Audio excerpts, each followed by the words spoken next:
morning, you lovely, blessed people. I hope you're well. Today is Thursday, the 11th of April. Welcome to TDA, the day after, your favourite news platform and the home of popular culture as defined by the culture. And I am one of your lovely hosts for today, the one you love to hate. Yes, that is back. Back on that train, your favourite shade queen, my own royalty. And they call me E-Man, the pro-black activist, TDA producer and news analyst, melanin jam-packed. That is right. That is right. The melanin is restoring, so... Thank God. Actually, what did you do yesterday? No, you was in the comments arguing about white women. Talking about Topanga and them. In defense of the melanin. I was trying to regulate them black men in there. Yeah, because we didn't realise. So we just went in there and we just seen a bunch of conversations and I said, wow, I ain't that's even a woman heard would of, throw up. I hadn't even heard of Topanga. Who's the Topanga? From Boy Meets World. That's her name. Yeah. Did you ever watch that show? Yeah, I watched it, but I don't remember. Yeah, that was the name, I only Topanga. remember the guy. What's his name? The main guy. I don't know, you know. What was his name, Brent? I don't know. Is it Corey or something? Corey Matthews, yeah. I was like, what is the name? Yeah, Corey Matthews. With his cute little curly hair. Still looks the same though. It's crazy. Anyway, Brent, how are you, sir? I am blessed and highly favoured. Good morning. Wonderful. How are you? I'm good, thank you. I'm blessed. I'm also very blessed and highly favoured. Lovely, Amen. lovely. All right. Good morning. Baby, don't ask you, man, how he is. How are you, man? Ben don't care, man. I'm fine, man. Thank God. That's good. Good morning, All right, TDA chat. Good morning. I thought we were going to say TD Jakes. I had TD. I said, what? Good morning. So, man, if TD Jakes was in the chat, what would you lot saying? I would be like, were you swallowing or swallowed? God damn it. We're 2 TD minutes Jakes, in. what are you doing? I get it in my Oprah bag. Were you swallowing or were you swallowed? Allegedly. Allegedly. I'm not going against that man of God. No, I'm just saying. Yeah, I'm going against any man of God. No, this is off the... Have you seen that video? Please tell me you've seen the video. We're talking about swallowing. This has got nothing to do with Diddy. Who's talking about Sullivan? Swallow. Swallow. TD Jakes. TD Jakes? On the pulpit. In his little bishop dress. That's impossible. Brent, I'm going to find the video. Swallow. What, but you seen it as well? Yeah, but it's not. He's not talking about Diddy. Yeah, but no one cares. We don't know about that. I just think... I can't think of any context where you're on... Where swallow comes into an equation of preaching. There's no I don't know what the context could possibly be. Oh. Holy water? Hey, drink it and swallow it. Sorry, Brent. Please say good morning to people. I'm going to try and find that video. I think E-Man deserves to see that. Good morning to Joe K. Good morning, Teddy Tibbs. Good morning, Mel S. Good morning, Ruby Wednesday. Good morning, Star Crow. Good morning, Hermelin. Good morning, TSHIAMO. Okay, honey. What That's is that? definitely one of our African listeners. Oh, because bare consonants. It You don't know what it means? I could be wrong, yeah. But it seems like a Southern African Oh, name. yeah. I thought it was abbreviated, you know. And I hope it is that you are. Please phonetically type your name. I would love to be able to pronounce that. Yes, please. Good morning, Amy Snow Globe. Good morning, Pal Wild. Good morning, Greek. Good morning, Everest. Good morning, Fernand. Good morning, Mirrored. Good morning, Mav 4K. Good morning, Sarah Belly, our babes. Morning, Sarah, girl. Good morning, Davina. Sending you love and light. Sarah's been fasting. That's why she had to cut us out. Oh, serious? Yo, heathens over here. Serious. Is Morning, that Sarah. serious? I'm dead ass. Yeah, Oh. she's been fasting. Well, I love that she's taking it seriously. Yeah, she had to cut you guys off, so you got to think about what you represent on this platform. She's back. She's back, baby. Good morning, Sarah. Stacey. Good morning. Still at the office. What time is it in Atlanta? Or is it Florida? Swallowed. I'm so disgusted. Swallowed. Should I send the video? Yeah. Let's give everybody else context. Can I say good morning to Shayla? I didn't. Shayla who? Shayla from Legendary Shayla. She's back. No, she's not back, but she might be back, as in watching, but not in the chat. Shayla's been watching. Yeah, exactly. Big up Shayla. But we haven't said good morning to her for ages, man. Yeah. Well, if we know who, you know. So, someone. What? Never mind. No, all right. Fair. I'm never gonna push it. But just fair. Swallowed. Okay, so it's pronounced Ti amo. Ooh, Oh, ti amo. means goodwill. Like I love you. Huh. Oh, it means goodwill. All right. Oh, that's a then. beautiful Ti name. amo. Where I are they love from, that. please? Please tell us where you're from. South Africa. Oh, wonderful. Yeah, Europeans say it means I love you. You mean they say it Yeah, means because it does mean that. in Spanish it means te amo. Yeah, te amo. Is it Spanish or is it Italian? I love you too. All the same. It's okay. That wasn't my voice, y'all. That was TD Jakes. Not TD Jakes. Swallow. Oh, God. Alright, let's Ah, see. Context oh, man. coming. Oh man. Swallowed up. Have you ever been swallowed up? Have you gone through a time of swallowing? Oh, come on, man. Come on, man. Swallowed up. Have you ever been swallowed up? Have you gone through a time of swallowing? Iman is person.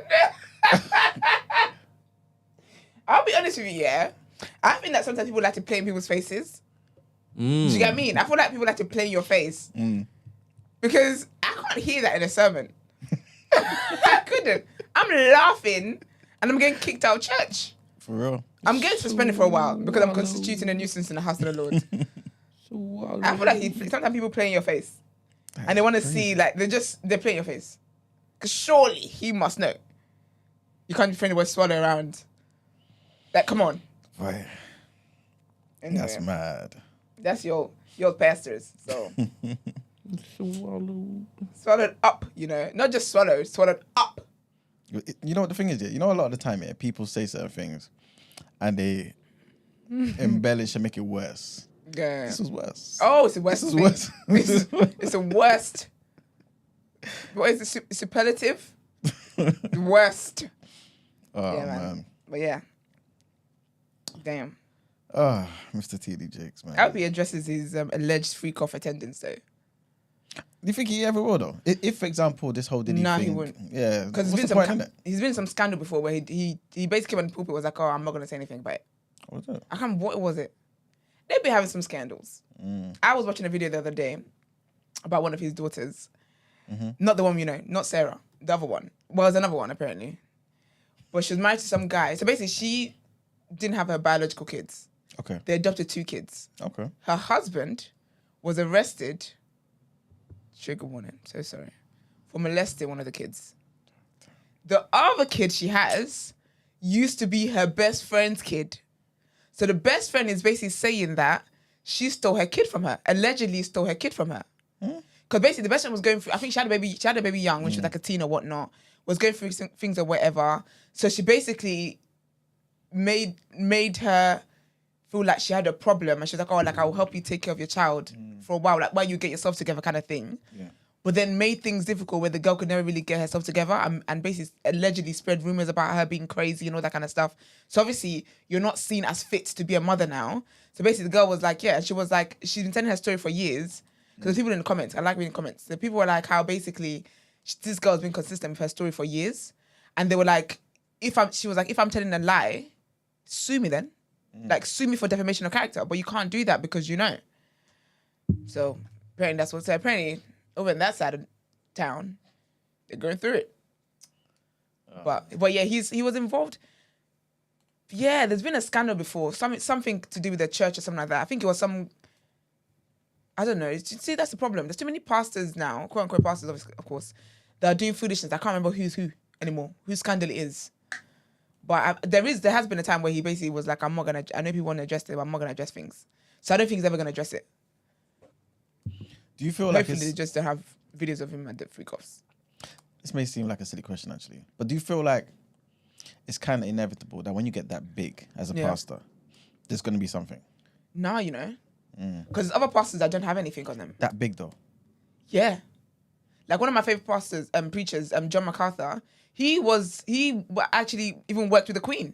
Oh, was it? Yeah, I think it was like something with the Queen and what, like, he's a big deal. But again, like if your path is clean and straight, like there's nothing people can say. People can criticize you and be like, oh, your church is boring, you're this and da. But when they start bringing allegations, because again, even with his church as well, it's not just the Diddy stuff. I've seen allegations from other younger guys who've basically said that they were groomed and they've been assaulted, all that kind of stuff. So their case it's not just the one thing. But I just think with certain things, you should be so clean in your walk that certain things should never be associated with your name. Because the pastors that they can't associate stuff with their name. They try to find things. They might try and like conspire and whatever. But, you know, you just can't find things. But when you got people who are sitting, like who are saying stuff and people are leaving your church on account of they might know someone personally that this, that and whatever, it's a bit tricky, man. Yeah, it's a shame, man. Yeah. But I always say that just because the church is big doesn't mean that God is in there. So the demons chilling in there, man. Especially because you don't want hip hop and R&B and remixes in church now with your music. Summoning the hell of spirits. I feel like that's one way spirits can come into churches and stuff. What, via the music? Yeah, 100%. The music's a big thing. But how does that work though? Does it work via the congregation? Because obviously the people in the congregation listen to secular music all the time. Yeah. Or is it, I think it Wouldn't that just be the way? works. I think it works via the band to the people. Because that's how sometimes when people go to church and they break down, they start crying, but you should be moved enough to carry on that love for God outside of this service. But the only time you seem to break down and cry and feel like you're such a sinner and I'm going to lift my holy hands and sway you all up in the air and stuff is when you're in church. But whenever you're out of church, you can't seem to carry that. So I feel like with some churches play on people's emotions and stuff. That's why when people are praying, you start to hear the strings. Mm-hmm. They know what they're doing. They know what chords they have to play to get you to be all crying and stuff. And then obviously some churches quickly follow that up with offering time. Oh yeah, for real. So now here you go, emptying out your bank account in your emotions. When the emotions are clear, music is done, now you realise you've got no way to get home. It's too late. You cashed up. Yeah, man. It's interesting, man. But the devil will find things that you like to get to you. So if that's music, it's in different ways. So you can't be liking things too much. Because that guy stays working where no one works harder than the devil. Maybe Chris Jenner, but no one works harder than the devil, really. It's crazy, man. Do you feel like just like some churches are just kind of lax? 'Cause, again, I remember back in the day when I went to America, this is like... Oh, I want to experience an American church so bad. You know the ones where the black ladies wear the hats? Yeah. And they start hot stepping in the middle of the aisle? Oh, I want to experience that so bad. Just for the shits and giggles. But a lot of that stuff here, do you feel like that's just cultural? That's not necessarily... No disrespect, but that's not the Holy Spirit. That's just... No, it's culture. It's just culture, right? It's culture. Because all this falling to the ground, rolling about the place, demon possessed, to get up. And sometimes people are putting on as well. You don't need to do it. You don't need to be this theatrical. Yeah. Because when the Holy Spirit leaves you now, you're cussing Sister Mary. So where was the Holy Spirit then? Yeah. I thought he just made you fall to the ground. Yeah, I think a lot of it is theatrical and it is cultural. A lot of it's cultural. That's why even like when it comes to going to church, like people are shaking their boots knowing that I go to church in a hoodie. Like I go to church in a hoodie, just very casual. Sometimes I might feel like dressing up, but when I go there, no one looks at me any kind of way or anything like that. This idea that you got to dress up to the nines and whatever. I don't wear makeup to church and stuff. I don't know, stuff like that. I just always feel like, I think I had a conversation when Maxie was here. Just certain things I just think like, I feel like we should go to God like very modest and stuff. Okay. Because when you start doing dress up and whatever, then when other people aren't dressed up, you start to look at them as if like they haven't made an effort for the Lord. But you don't know people's hearts. Because you spend more time thinking about your outfits and how you're going to look appearance-wise. But then the person that you're judging, she might be sat right next to Peter and them when she gets to heaven. You don't know. And again, there's all of these politics. I've been in churches like that where there's that politics where people are looking down on someone like, oh, she never dresses nice. Like, do you get what I mean? Like, you start gossiping and slander and all that stuff gets into it because of this thing where you feel like you must dress to the nines. Yeah. If I'm not dressing every day to, like, obviously, to TDA and stuff, I guess people will be like, oh, it's God though. You should make it more of an appearance. Yeah, but then it's still like the shallowness of it. And I guess the real motivation behind it, or the question one needs to ask is, am I dressing for God or the Yeah. people? You know what I mean? And that's actually it. Because I guess my comparison was actually silly. Because I don't feel like I need to dress up for God. But I will always go to church presentable. Like if I wear like a tank top in here, I'm not going to wear a tank top to church because I'm going to present myself in a better way. Yeah. But presenting myself in a better way doesn't mean me dressing up to the nines and whatever else. It's not that. But I don't know. But obviously people are different. People do whatever they want to do. But yeah, I just think there's so much politics. Sometimes there's so much politics. There's so much things people like there's just so much stupid distractions in the church that is just scary. Yeah. Like I remember when I was a baby, my mum was saying, I think I told you guys the story. There was another baby that was born around the same time as me. Obviously, I was a cute baby. And people like in the church was like, always obsessed with me. My mum said she would get to church and she wouldn't see me until the end of church because people just always wanted to play with me and carry me and da-da-da-da-da. But there's another lady that had a baby. And one day someone just had a breakdown and just lashed out my mum. She's like, everyone's always playing with your baby, da-da-da-da, what's wrong with my baby? She went to punch my mum. What? So my mum was holding me at this point. She went to punch my mum. Another man kind of jumped. This man jumped in front of the punch. That man is blind in that eye till today. Because of the punch? Yes. His eye actually like... That woman burst. had something in her hand. Exactly. Yeah. Exactly. They come to find out that she was involved in some judge and whatever else. But that's the thing. You're meant to be in the house of the Lord just doing what you're doing. But here you are. That man is blind till today in one eye. Can you imagine? She got... I love when Brent hears what African stuff here. He Yeah. rolls his chair back. Oh my goodness. You know Dragon Ball Z when you have them Ginsu beans and when you eat it you get powered up. Yeah. You see So she's she powered up her hand. She's powered up somehow. Something For the powered fist. up. No, she actually... she went to punch my mum and the man stepped in and his eye... Like, the police was involved. It was a whole thing. So, She's in jail and whatnot. question. Because you said that you found afterwards that she was doing judge and whatnot. Yeah. Well, she must have been. Was she, was she doing it in the church? And would that affect your mum, seeing that she's covered by the blood of Christ? Maybe, I don't want to say that's maybe that's why the man took it. No, I didn't say that. I said Was I didn't he want to say a deacon? Was he? I don't know what the man. Big up the man in it because he protected me, boy. I would have dropped. Who knows what would have happened to me? I was a little girl. That was literally a baby girl. Not in the way I say it now. I was actually a baby girl. But no, people do that though. But you know, like even some churches, there's a lot of stuff that goes on like that. I know a church like that where it's a lot. I love what? It's a lot of diabolical Simi-dimi. things. Like a lot of consulting the devil, judge and stuff. So it's not a church. They present as a church, Yeah, but 100%. behind the scenes, they ain't consulting Jesus or the Holy Spirit. Demons. How many times has there been a situation where in Nigeria Yeah. they've uncovered something? Yeah. They dig under the church. Okay. You've seen dead In the bodies foundation, there. yeah. Yeah, 100%. Yeah. Sometimes people die in these places and the people are human sacrifices that are dying.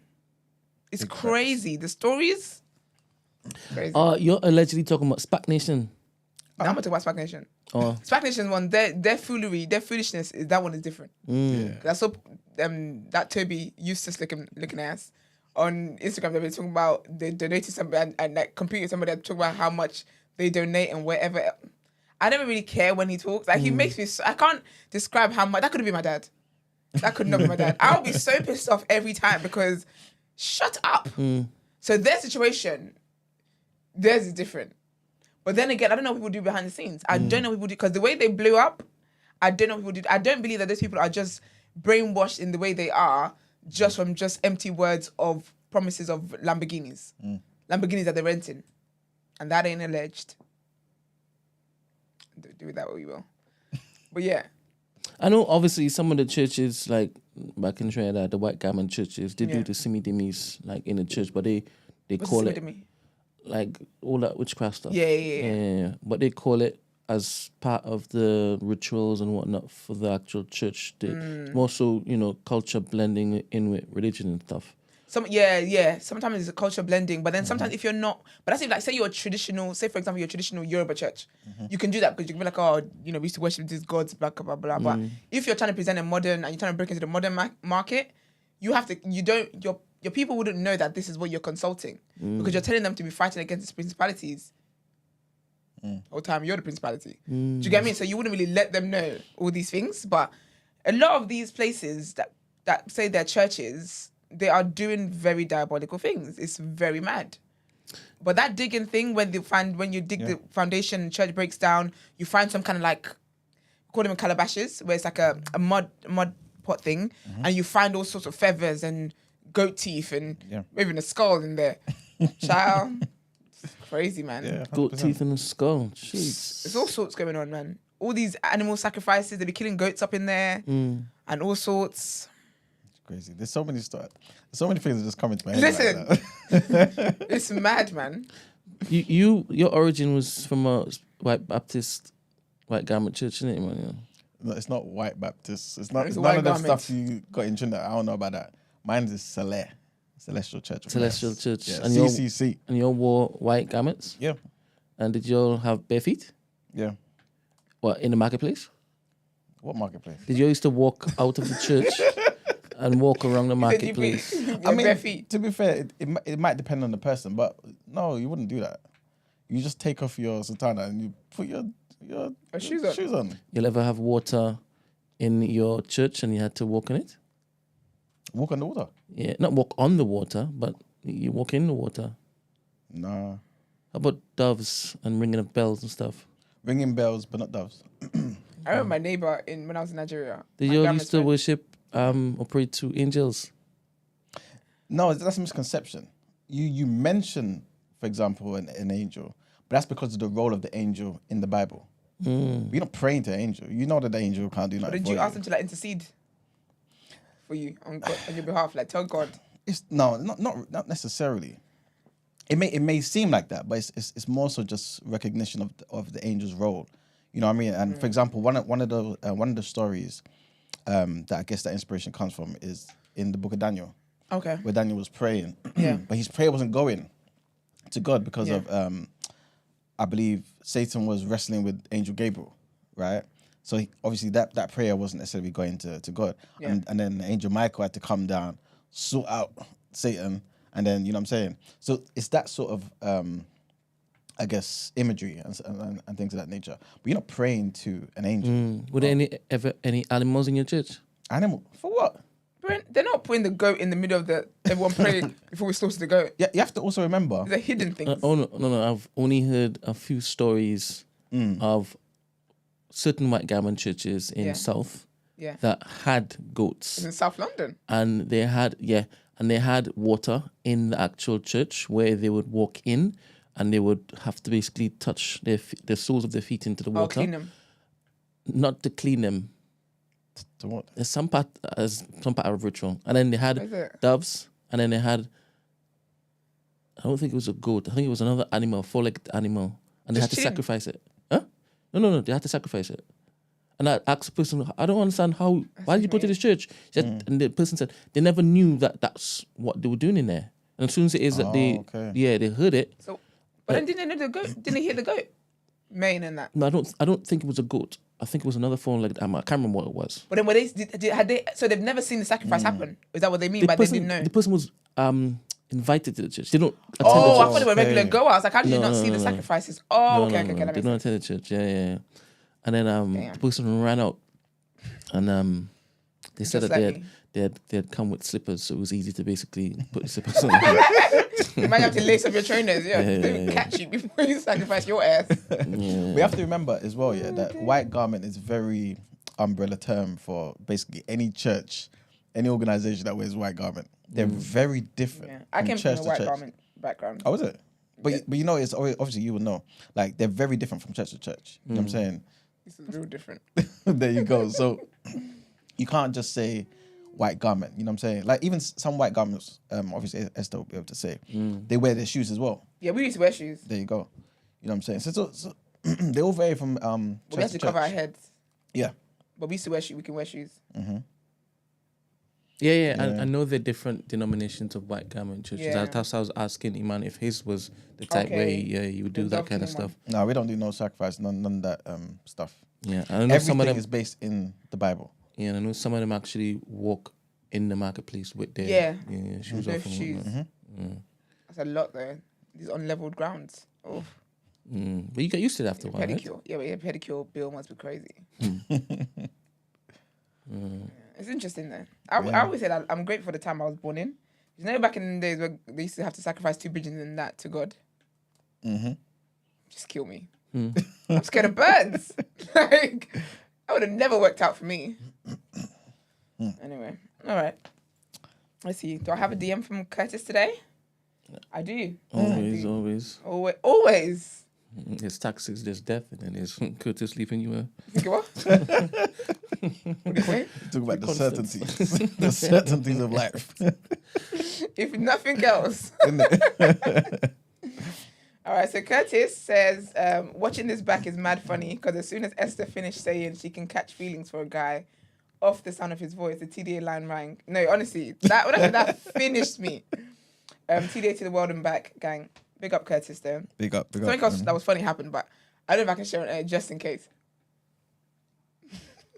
Do you remember what I showed you after? Yeah. Oh.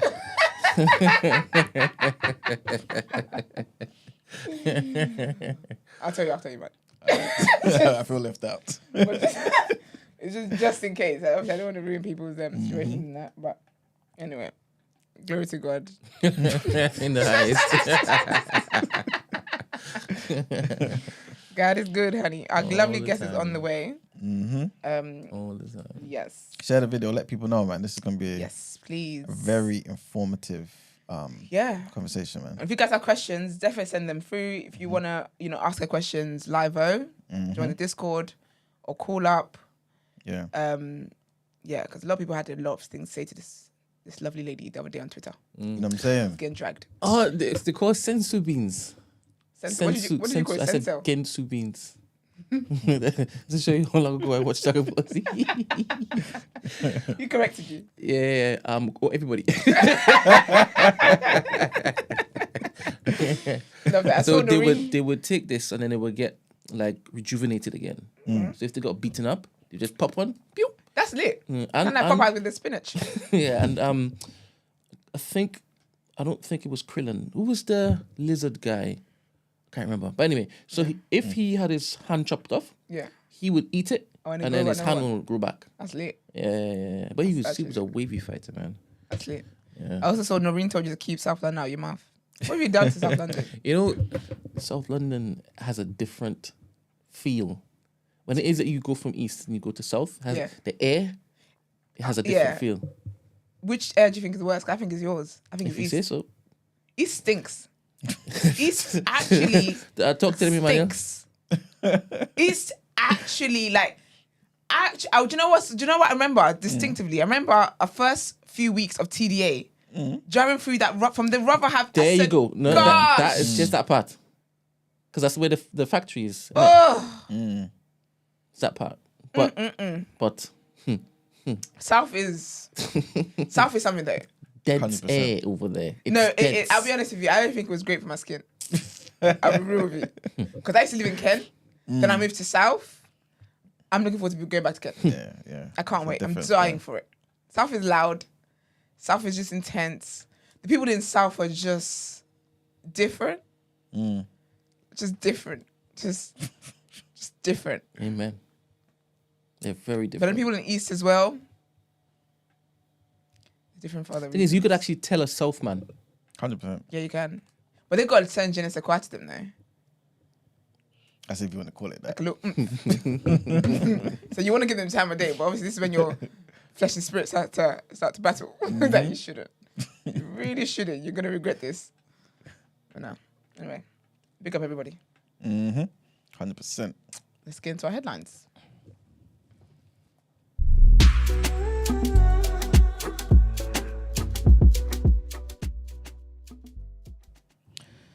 All right, people. So our first headline. Rishi Sunak on Wednesday urged Conservative voters defecting to Reform UK to stick by him, warning that Sir Keir Starmer...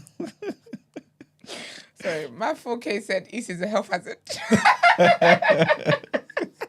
It's so weird for me when South people say stuff like that.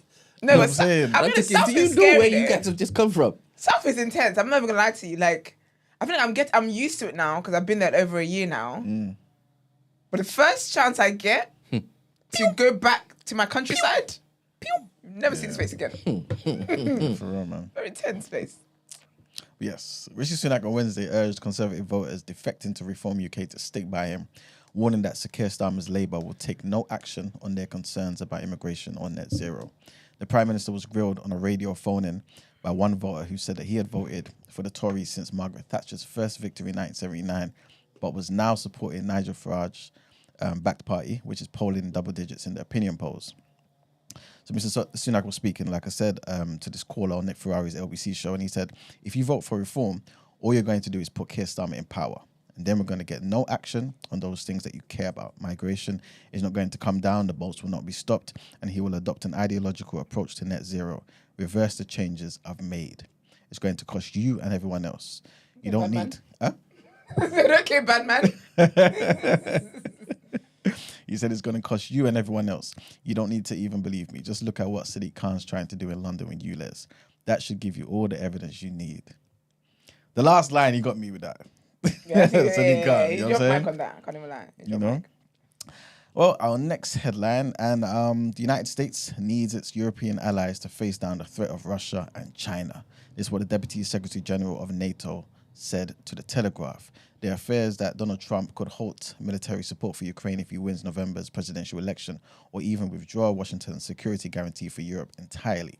But Monsieur Joyner said that with the West locked in an era of great power competition with autocratic countries such as Russia, its ally China, North Korea, and Iran, the transatlantic alliance was more important than ever.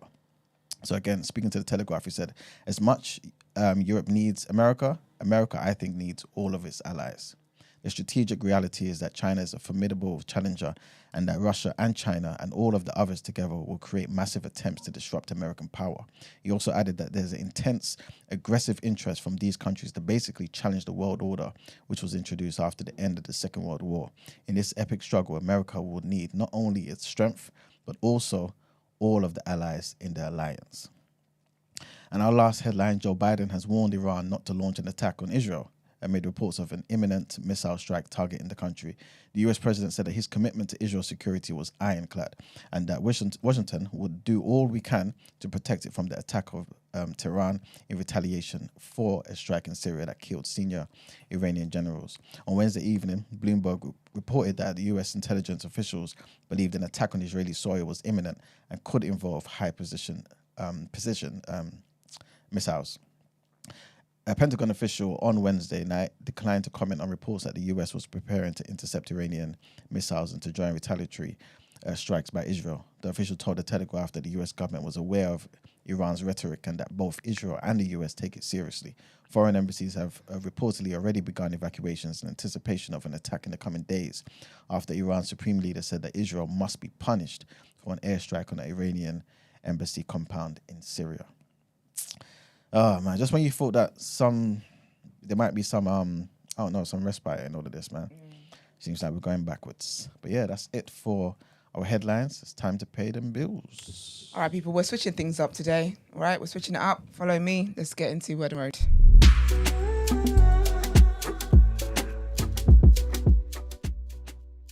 Yeah, he died. Oh man.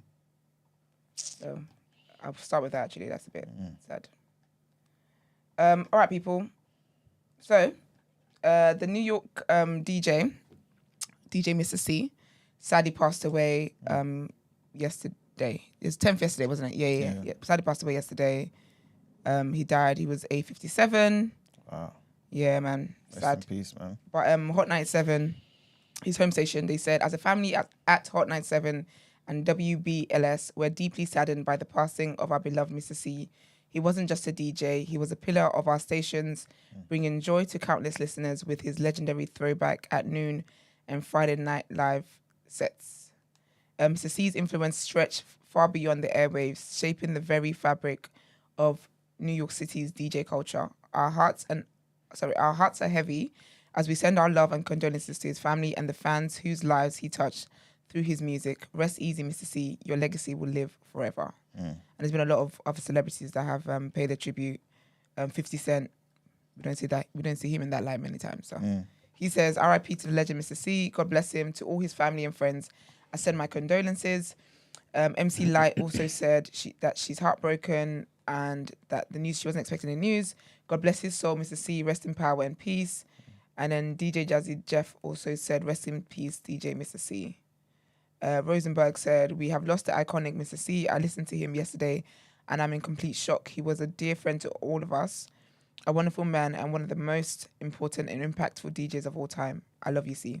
It's very, very sad, man. Yeah, R.I.P. to 57. him. It's very, very sad. It's a young man. Just dying like, oh, That's why I always say, stop fighting life about your ages. Because when people pass away, no one ever says, oh my gosh, they've lived enough. He's 57, that's still young. Even when people pass away at 75, you're still like, they could have done it. Like, do you mean they could have had some more time? So don't live life robbing yourself of enjoying life because you're worried about your age so much. But no, RIP to him, man. That's very, very sad news. RIP, man. Legend. Yeah. And then also, so we've got quite a bit to go through today. Something about gossiping in the morning just feels very weird. It feels too early in the show to be gossiping, but I'm here for it. All right, so Joyner Lucas, basically he had an interview with Jason Lee on Jason Lee's podcast or show, and he basically talked about being in a relationship with Ashanti for 2 years. I love the way Ashanti operates. She's just so quiet about things. Like, I absolutely love it. And I feel like if it wasn't Nelly, people wouldn't know that she had a man. But just because it was Nelly and people have been dying and gagging for it. But yeah, so he basically talked about that. But I always find it funny when people start talking about something we didn't know, and then they tell you that they're also a private person and they don't usually talk about these things. Here we are. So he said, just to give you some quotes from what he said it was dope. She said she's a really dope person. She really is. She's an amazing person. He said, I'm a private N-word. I don't talk about it. Here we are. He said, but what I will say is that she's an amazing person and I'm super happy for her. She's about to have a baby. People keep talking about Ashanti having a baby. Ashanti is not telling anybody she's having a baby. It's crazy. I want her to have the baby in secret and people would not know that she's had a baby. And I want her to, like, when she finally announced it, I want her to be like 5 years old. But anyway, she said, he says, I'm super happy for her. She's about to have a baby. I know how much she wanted to be a mum, which is cute. He says that the relationship was very, very serious and they basically talked about having children of their own. He said, we had these conversations. I wasn't at a place in my life where I wanted that at the time, but we talked about a lot of stuff. He says that he loved her. He said, yeah, I would say I loved her for sure. She's a very easy person to be in love with though. She's dope, super dope person, bro. I'm not just saying that. Again, I knew that what she wanted and what she needed. I don't feel like I could have fulfilled that at that time. He says, Ashanti's been in the game for 25 years. I just got in the game. I know what she wanted and what she needed. I don't feel like I was in a place in my life where I could commit to that. Big up men. Like, Ben, can I get some horns for men who know they are not in a place to give the woman what she wants and they don't go forth and waste her time? Big up those men, man. I think this is so mature and this is so respectable. Yes, he said I wasn't... Why'd you lean back? You know, I didn't even see you lean back. I heard you lean back. So is it those men who say, I know where you're going with this. It's not you, it's me. Huh? It's not you, it's me. No, it's not. I know what topic you're about to, like, what subject matter. But go on. No, go on, please. No, I just wanted to know if, when you said to pick them up, is it those men who completely just remove themselves from her life? Or if he's already got her... Told her. Yeah. And him doing that now is now making her pine even more. Yeah, I think you got to remove them completely from your life. Because someone that likes you is unable to think with sense, respectfully. I mean, they're clouded by their judgment is clouded. So I think that if you say that I'm not ready to give you what you want, and you know that this person really likes you, I think that you should remove yourself from them. Yeah. So that so that goes with. So you blame the man if he decides to basically stay. It's not so much assigning blame, but I think that. Okay. It's not necessarily assigning blame because, again, you've told the person and people will say to you, like, you know what, I'm fine with it. Like, that's no problem. And people are adults, so that's fine. But I think it's if you carry on going and then in the future she then says, oh, no, like, I'm just waiting for you to change your mind. And then you act shocked about that.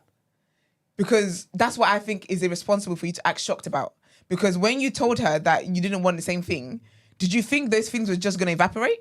Especially when you carried on doing everything you've been doing? Like, you've been naive to think that she could deal with this. And it goes both ways. Like, if a girl tells a guy, and then he decides to stay around and she keeps him around, I don't think that's a nice thing to do either. Because again, I don't like doing that because I'm aware that you really, really like me. And I'm aware that I don't like you the way you like me. And I don't want the same things you want. So, I always feel like it feels like I'm taking advantage. Because I know that you will do anything for me. And I'm leaning into that. I just don't like that on my conscience. So I should cut Gina out of my life?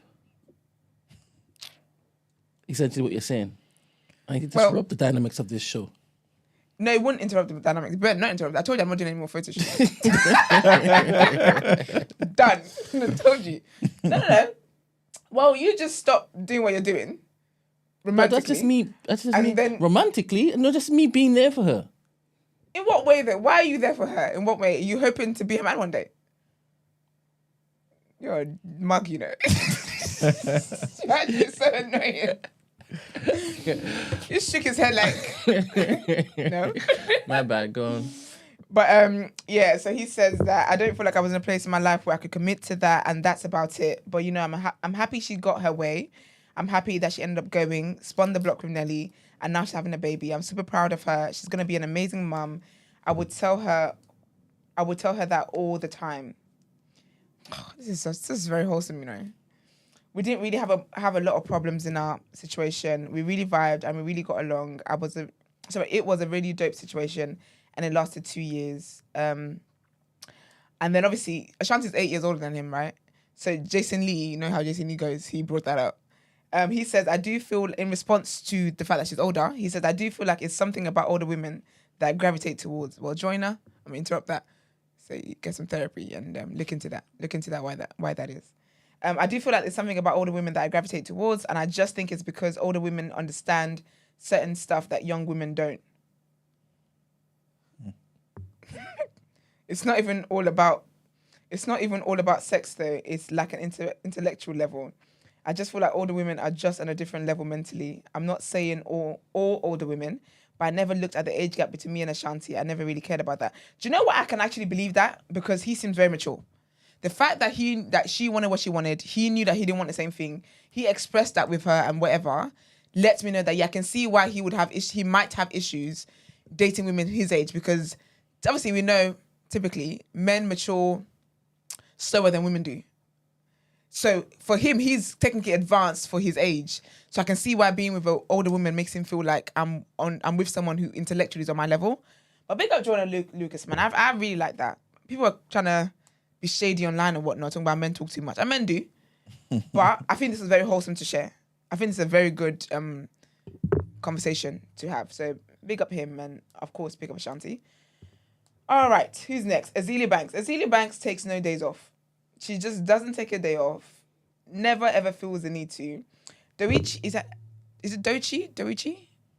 The singer. She was in that film we watched that... Was it Grape Juice? Yeah, it was Grape Juice invited us in. She's a singer. She's a singer and she's a rapper. Yes, and she's an actress because she was sick in the movie.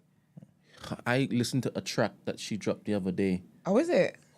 Because I know one of her songs, that What It Is, Ho, What's Up? I mean, it's a really big song. I did it in spin class. Okay. Great. But yeah, her. So she was basically asking, let me know the track though, because I really like her. Yeah. Actually, or I could just go on Apple Music and find it. Spotify and find it. Anyway, she basically asked her fans, what she should call them. Like, what name should I give my fans and whatnot. How is Azealia Banks under the comments talking about definitely should call them wannabes? She's so annoying. She's so annoying and rude. Then Doechii said, the first time you came for me, I let it slide out of respect for my elders. It's not my fault you're selling bussy soap and I'm selling platinum records. Leave me alone, please. Yeah, because people say that she has bitten off of this girl's style, innit? Azealia Banks style. Yeah, but everyone does that. Nicki Minaj did that with Lil Kim. Everyone does that, man. It is what it is. Cardi did that with Nicki Minaj. Everyone does it, man. Also, well, an interesting twist and turn of events after people done blackmailed him, called him a rat, called him this, called him that, called him da da da da da da. Gunna is not being called as a witness to in Young Thug's trial. So, is he still a snitch? Yeah. Oh, man. Why? Because you already said it's what are they called? YSL. You already said they're a gang, innit? To get Yeah, himself out everyone of knows trouble. YSL's a flipping alleged gang. Then he should have said alleged or said I don't know. As far as I'm I concerned, don't know, but my life is on the line. I ain't going to jail for Young Thug. Yeah, but also that big means up Young still Thug though. That man shows up in court every time, yeah, and his locks are fresh. Like, as in like, just done. how is he managing that? I don't know. Young Thug, I hope you're doing it yourself, God. God damn it.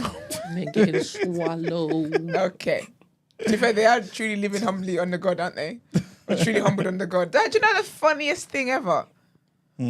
But I don't think so. Because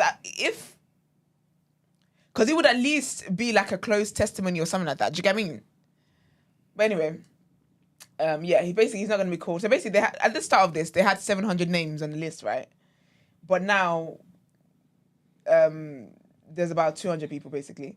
Furthermore, anyway, did the people know that Lil Wayne was on there? Because why didn't people call Lil Wayne a snitch? What did Lil Wayne say though? We don't know, to be fair. Lil Wayne... No, but to be fair, because Gunna was actually going to go down with them. Because he's one of his signees. Okay. I'm sorry, but God forbid. They talk about TDA. I'm not TDA the gang. TDA.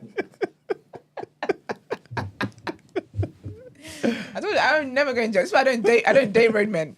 I don't date road men because I will not be under surveillance. I will not. I'm not from the hood. I'm not from the streets. So we talk over where I'm from. So let me just let you know that now. Anyway, I think people need to let Gunna live and just leave the guy alone. He's not a witness. He hasn't been called as a witness. They don't care for anything he's got to say. Lil Wayne's also been taken off. However, do you know who's still a witness? Birdman. And I would love to see that interrogation. I would love to see the judge try and get stuff out of Birdman in that place. He looks so difficult. Every time I remember he's married to Tony Braxton, my mind is blown. Still married. The Tony Braxton. It's such a odd pairing. Anyway, she's like a bad guy. Did you get the notification What notification? on Twitter? I don't know. You know, every morning I'm going to do the same thing until it is you get into the habit of just retweeting it. Do you get notifications on Twitter, actually? Do I get notifications? Yeah, because if your thing is off, I don't get notifications. so he's never going to get it. Oh no, but it's here with my mentions though. Oh, okay, so you got it. Cool. That's good. Rich Homie Quan as well. What was his song? Yeah, a few. Yeah, but there's one that really went off. When I was at uni, it was Nah, What the nigga, Club's nah, Doing. The first one. Is that his one? No, that's not. Rich Is Homie it? Quan. No, that's that's YG. Okay, cool. It's I don't. Why did I go to my nigga? No, it's Because it was around the same era. There's a song that Rich Homie Quan's got that's proper. There's a proper song he's got. Oh, that's really gonna know me. Rich homie Kwan. No. Show me Kwan. What? What? What? Don't you ever speak again. You said J. Cole can't rap anymore. You can't rap anymore. There's a song. I keep going to ones with him and Young Thug, but he's got his own one. He's got. There was one that I don't know if it was his breakout song, Yeah, but the first one. The chat was Type away. In a second. Some type But how's that of go? way. yeah. Some type of way. He had a few. He had on a He run. did. He had a run. He was on a run. Thank you, Starcraft. Lifestyle. No, Yeah, that's with Young Lifestyle. Thug though, but he's got joints by himself as well. First, I just think it's just funny that Starcraft is the one who came up, who let us know first. It's kind of those kind of music. The sound, the sound Brent makes when he says good morning to him. Kind of that vibe. So you are never being the charges, babes. And then also YFL Lucci will also be there. Oh, his father-in-law was not going to be there anymore. Lil, he was dating. Yeah, I think it's Walkthrough that I was thinking of. Walkthrough. I don't think I ever heard that. No, bet it Walkthrough. is. This actually was cold. Yeah, I never heard that. You ain't heard Walkthrough. You have heard You're it. going through the album classics. You've heard Walkthrough. I don't think so. Of course you have. They ring a bell. When I walk through, and when I walk through, you definitely heard that song. First of all, giving Jason Derulo. No, I definitely ain't heard that. Big up Jason Derulo though. Jason Derulo is the funniest person. He's got bear songs. Okay, well he will be there anyway. Hopefully not singing to the judge, but he will be there in the court doing what he's doing. What else is there we're talking about today? Oh, Ari Lennox. I love Ari Lennox so much. Sis has been minding her business just on her sober journey. I think she's like, 2 years sober now or something like that. She has been minding her business. But you know who keeps minding Ari Lennox's business? Joe Budden. He just keeps at it. So obviously the whole J. Cole thing been happening and whatnot. Obviously when the people thought J. Cole and Thingy were going to beef, the Joe Budden podcast, obviously all their pussies were wet. So we're very excited about all of that happening and whatnot. Anyways, now, on their podcast, right, he must have brought up, when J. Cole apologized, he slid in Ari Lennox's name in there. But not just Ari Lennox, also Scotty Beam, the one I was cussing him the other day, that he was on, it was the State of the Culture, the guy with the Tims. Yeah, all of that stuff. So basically, what he basically said was, he said, he basically was talking about, he basically tried to say that Ari Lennox out here got J. Cole on a kumbaya, on a hume your vibe type situation. He basically said, y'all think I be playing with Ari Lennox, Scotty, as in Scotty Beam. They said they do all that earthy college campus grassroots shit. If you listen to J. Cole's raps, he's just been trying to be the best effing rapper, the best MC. But you got to listen to this man's story. It's been college life. So basically saying that he also said something about like J. Cole's probably just chilling with Ari Lennox on the grass. So he basically just said she's all kumbaya and sunshines and earth and whatever. Anyways, she decided to clap back in what I think is a very, very good and classic way, because sometimes you ain't got to say much. She did say something else, but then she posted this clip of Joe Budden getting clocked. But do you know what's so funny? So basically she posted it because I follow her. So I clicked on her story. Then I tapped, it was the same clip. Then I tapped, it was the same clip. Tapped. I said, oh, it must be an error. Then I realized, no, she did it on purpose. She uploaded the same clip 24 times. When you see the clip here, it's so funny that she did it 24 times because she really wants him rushed. Sorry, Bren, can you play the clip, please? She's so funny for that. She's flipping hilarious.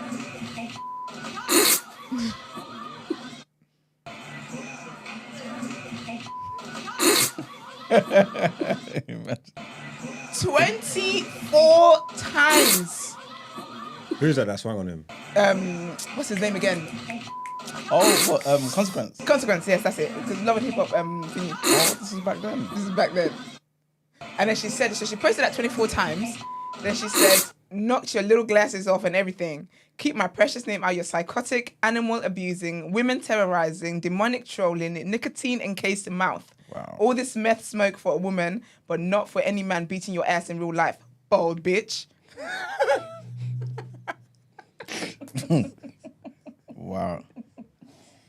Oh, gosh. Big up Ari Lennox every single flipping time. Stop playing with her. This is minding her business. Just trying to do what she's doing. That's funny, man. I love it. Did you hear what Joe Budden said on his podcast about Drake and Kendrick, about their tracks that they've already recorded and they're looking to drop before the weekend's done? Yeah. And both of them just smoky.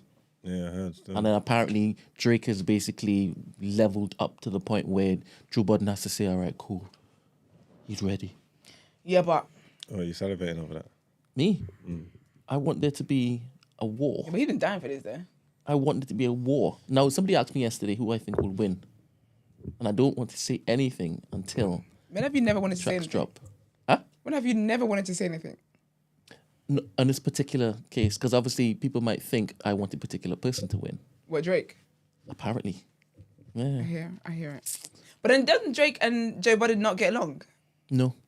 So why would Drake give him an exclusive? I don't think he did. I think it was just murmurings Oh, okay. in the industry, and obviously his platform seems to be part of the machine of getting everybody Get that word out. excited. Yeah. So it kind of makes sense for something Yeah. to be slipped into his ear, and then for his ear to swallow it. Have you seen that clip? What one? TD Jakes. No. Oh. Might need to show him, you know. I was going to say, but you know that I want to ruin your morning as well. It's fun. Let's Yeah, J. Cole ruined that beef, man. I don't even care about none of them. I don't want to hear none of them. No shit. No, but he from no told you one. that he don't want to beef anymore. So the beef should be on really. You guys didn't care for J. Cole anyway. People cared more about Drake and Kendrick, to be fair, if you're being honest with yourselves. I don't care about nothing. That's my problem. So Joe Budden also said that J. Cole heard both of the. Oh, that's why he disses. pulled out. That's why he pulled out. No, did he? That's crap. I didn't believe that. That's what he's saying. That's a damn lie. His All these perspective think is pieces biased. about J. Cole are really annoying me. I'm done. I love J. Cole with all my heart. All of it. Swallowed up. Have you ever been swallowed up? Have you gone through a time of swallowing? I've seen this. I said, I've seen this. Hey, one more time. That's how White started. Swallowed up. Have you ever been swallowed up? I've seen Have you someone gone like through a use this time of like, swallowing? reply to something on Twitter. You know, like a tweet that's going around and they put down. I honestly, what makes it worse is the dress. The maxi dress is really what is sending me. Anyways, right? Yeah, man. So yeah, we'll see. But then it's a week now. Who said it last week that they don't care if it's a week, if it takes a week? I did. Was it you? Was it Brent? You said it can't. Someone can't take a week. Yeah. It's been a week though. It's been. If you take J. Cole out of it, it's been 2 weeks since Kendrick basically sent for Drake. Yeah, but remember J. Cole pump faked. There's other languages you can use. Okay, well he inserted himself, then he took himself out, but it's still been a week. It's Friday tomorrow.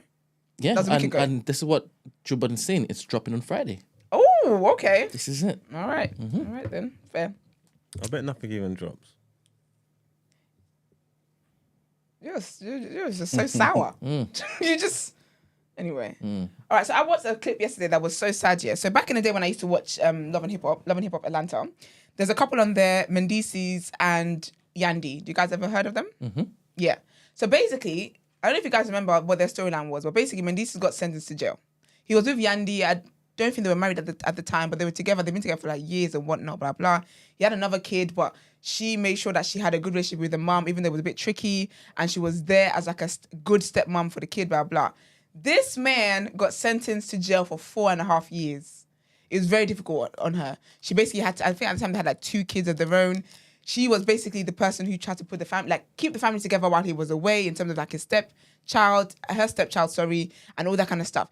We watched her in 4K for like 4 seasons, do so much, constantly calling him in jail, trying to get an appeal, trying to get all these things, like constantly doing so much. Even when Black Lives Matter situation happened, this woman literally, she got tear gas and got arrested. It was a whole thing when she was protesting for George Floyd and stuff like that. We've seen all this happen. I see a clip yesterday I just thought was so sad. And quite honestly, selfish. So basically in the clip here, Mendecees is telling Yandy that he feels like a single parent and he feels like she's worried about, she's not really focused on the family and being a wife and being a good wife and being a good mom and blah, blah, blah, blah, blah. And he said that he feels like her concentration is more on like her businesses and just doing other things. And he was like, oh, even like the other day you went on a trip. And she was like, yeah, but you were meant to come on the trip. You cancelled on going on the trip. I still went, blah, blah. So he was basically saying that. And I just felt like it was so wild and so sad to see. She looked very sad. And honestly, I know that look sometimes. That's a look. Because that look was just more of like I've done so much. I've sacrificed so much. And you're sitting in my face and telling me you don't think I'm doing enough, or you don't think, like, you think I'm being selfish when you were gone for 4.5 years and I had to hold everything down. So she, in her confession, was saying how she can't believe that he's saying what he's saying, because she said she doesn't think that he understands how much she had to sacrifice. Like, she sacrificed businesses, she sacrificed work, she sacrificed like going out with her friends and stuff. She sacrificed doing stuff because she had to, she was a single parent for all those years. And so now that he's out, she's like, now I can go out with my friends. I can do certain things that I wasn't able to do. I can do businesses. And Yandy's been a businesswoman. Like, after her and Candy, nobody works like those 2 women, those 2 black women. Anyway, so she was saying that. I just thought it was very, very sad. Obviously, it's in a Love and Hip Hop Atlanta episode. I don't watch the show anyway, so I'm not invested enough to watch it, if I'm being honest with you. But I just thought it was very, very sad how like she held him down for 4.5 years, and everybody knew, because I think Remy Ma went to jail. I remember when they joined the show, it was kind of like a similar thing, but it was like opposites. Obviously, she was holding down her man, Papoose was holding down Remy Ma, blah, blah. But I just thought it was so sad, and she looked so broken and so sad that he was saying the things that he was saying, and it was just so wild. And I just felt like that's such a selfish thing for him to have said in the way that he did. And then the producers asked him if he considers getting a divorce. And he said that he thinks about it every day, but he can never get the answer. But I'll be honest with you, Mendecees, if you divorce Yandy, you're the one carrying last. in all honesty. But yeah, he said he thinks about it, and that he can't get to an answer, but he can't carry on like that. I'm like, carry on like what? Like, carry on like what? Like, everyone watched in full, and she was like how also people were calling her stupid and calling her dumb for staying with him. Like, people, she was getting cooked. I cooked a little bit. You guys know how I feel at the time. But then after a while, like, it became a thing where you had to just respect her. You just had to respect her because when I tell you this one was single-handedly holding the family together, where she was like, when he comes out, I want him to meet, kind of like how Keisha Kayor, actually no, that was more investments, but she was just like, she wants him to come out and have the family still whole and have everything still whole and stuff. It was honestly very, very sad to watch. It was because I'm like, even if like you owe her twice that time for her to be able to have a life of her own. 4.5 years, yes, you were away, but her entire life revolved around you. Like, she didn't have a partner to do things with and whatnot. It was very, very sad, man. I remember she would be traveling up to the prison. Oh gosh, man. It was sad. But anyways, I hope they can figure it out though, because they are a lovely couple. To be fair, they are a very lovely couple. And I hope they can figure it out. And he did suggest them getting counselling and stuff, but she was like, we also need to be able to communicate. Like, yeah, you can get counselling and stuff, but you also have to be able to communicate. But then counselling can help you have the right tools to be able to communicate. But I do hope they figure it out, man, because they are one of they're a respectable couple, to be fair. Speaking of couples though, Burna Boy is going to cuss everybody for saying this. But anyway, there's a video of Burna Boy out partying, and there's a woman in a balaclava, and people are basically saying that their eyebrows look like they belong to Stefflon Don. And they're basically saying that they think that they're together. But it's just, the memes that are coming out of it is so funny. Like, when I tell my friends I'm done with him, but then secretly I'm back with him. And basically people think, obviously no one knows their relationship, no one's in their relationship, no one knows their business, anything like that. But people always speculate. But people were like, if you have to be out in a balaclava, sis, to be with a man, girl, just, that's kind of your answer kind of thing. But if also, again, if they're back together, good luck to them and stuff. It's cute. Also, there's been videos of Stormzy shooting a music video with Heady One. Well, obviously, Stormzy's, doing what Stormzy's doing, working, as he does. And basically, in the song, from the clip that's gone viral, you can hear him saying, my last album was called, my new one's fire, I might call him Maya. The lover girl in me, I was like, yes. I love Stormzy and Maya together. I absolutely love it. But yeah, so I guess Stormzy's in the lab, he's working and all sorts, and I'm absolutely here for it. Someone else is working, Cardi B. We're waiting for this. So it's actually been 6 years. It's a 6-year anniversary of Invasion of Privacy, of when she released her first album, Invasion of Privacy. So she says, 6 years ago, I released my first album and it broke so many records. Golly. I heard that. Wow. 6 years later, I'm preparing to drop the next one this year. It's so different from what everyone is expecting. I get scared when artists say that. I get nervous. And I'm so excited. Love you guys and thank you for the support. I'll talk to you soon. I've been so busy these last few days. I'm so excited for Cardi B album. I love Cardi down. And she's been killing. When you think about her career, yeah, it's actually amazing. She's got one album, but she stayed relevant from when she stepped in the scene with Bodak Yellow. She's been giving people amazing features. She's been rapping her ass off like her rent is due. Love it. Love it. So I know the album will be sick. Obviously, she's spoken about in interviews as well how Offset's just like, girl, release it. And Charlamagne's one of her biggest fans as well. And he's just like, girl, release the album. Like, stop being nervous. But I think she's nervous. I think she's nervous because of what Invasion of Privacy did. But I think with Cardi, I think she just needs to understand that she's lit and you stayed relevant for 7 years or 8 years straight with one album. And you've been charting. Like, you've been in the charts consistently for 8 years. Ma'am, bring the album out. Even if it quote unquote flops, we don't care. Just bring the album out. But I'm looking forward to it, man. I like Cardi. And she's grown a lot as a rapper from when she started. So that should be lit. What am I talking about today? Oh, Mizzy. I told you guys I was never going to talk about Mizzy on here. I'm a team player. I am, through and through. However, there's just certain places I've got to draw the line. And I let Brett know, sorry, sir. It's above me at this point. However, this is positive. This is very positive. And so I must share positivity because I did call out his foolishness. So life is about balance and it's only right that I be fair. So basically, Mizzy posted, well, to be fair, I saw another tweet of his and it was like a life quote. I said, oh, you're a pastor now. Cute. But anyways, he said, the day I came out of jail, I told myself I am never going back and I'm going to do whatever it takes to change my life around so I can do better for my child and the people around me. So I went back to college. Can we get some horns for Mizzy, please, Brent? Just one. Just 1 second of one. Thanks. Started looking for loads of jobs and signed up to a CSCS course. He says, now I'm trying to progress further in different aspects of my life and change any negative perceptions on me. I guess it means of me. And of course, I wouldn't be able to change everyone's minds due to how I portrayed myself in the past on social media, but I hopefully resonate with the people who understand. Yes, I will be returning to socials and posting videos eventually, but only in a way that will prevent me from being in risk of harm and anyone else. So make sure you're following up. Okay, I'm not doing all that part. Yeah, so big up Mizzy, man. I think that's very positive. I think it's really, really good. Obviously, in this day and age, a lot of the younger gen. Well, actually, I say a lot of the younger gen. Older people too. People just want to do anything to quote unquote blow up and whatever. But what people don't realize, you can't make a sustainable career off you being a nuisance on the internet. It gets boring after a while, and I don't know if you want to be doing flat tummy tea, but you're not going to get the brand deals that you think you're going to get. So I think this is very, very positive, and I'm here for it. I'm here for young people change their lives. Specifically, I'm definitely here for young men, black men who have so much stereotype placed on them in society, doing things that are positive and being loud about it. So big up Mizzy for that, and I pray that God helps him on this journey of positivity. Speaking of positivity, for anyone who cares, what's it called? Britain's Got Talent is back, and just in British fashion, you already know who's hosting it, Ant and Dec. So. Because in Britain, in white Britain, I should say, it's the same faces you will always see. Question. If they know it works, why wouldn't they just repeat it?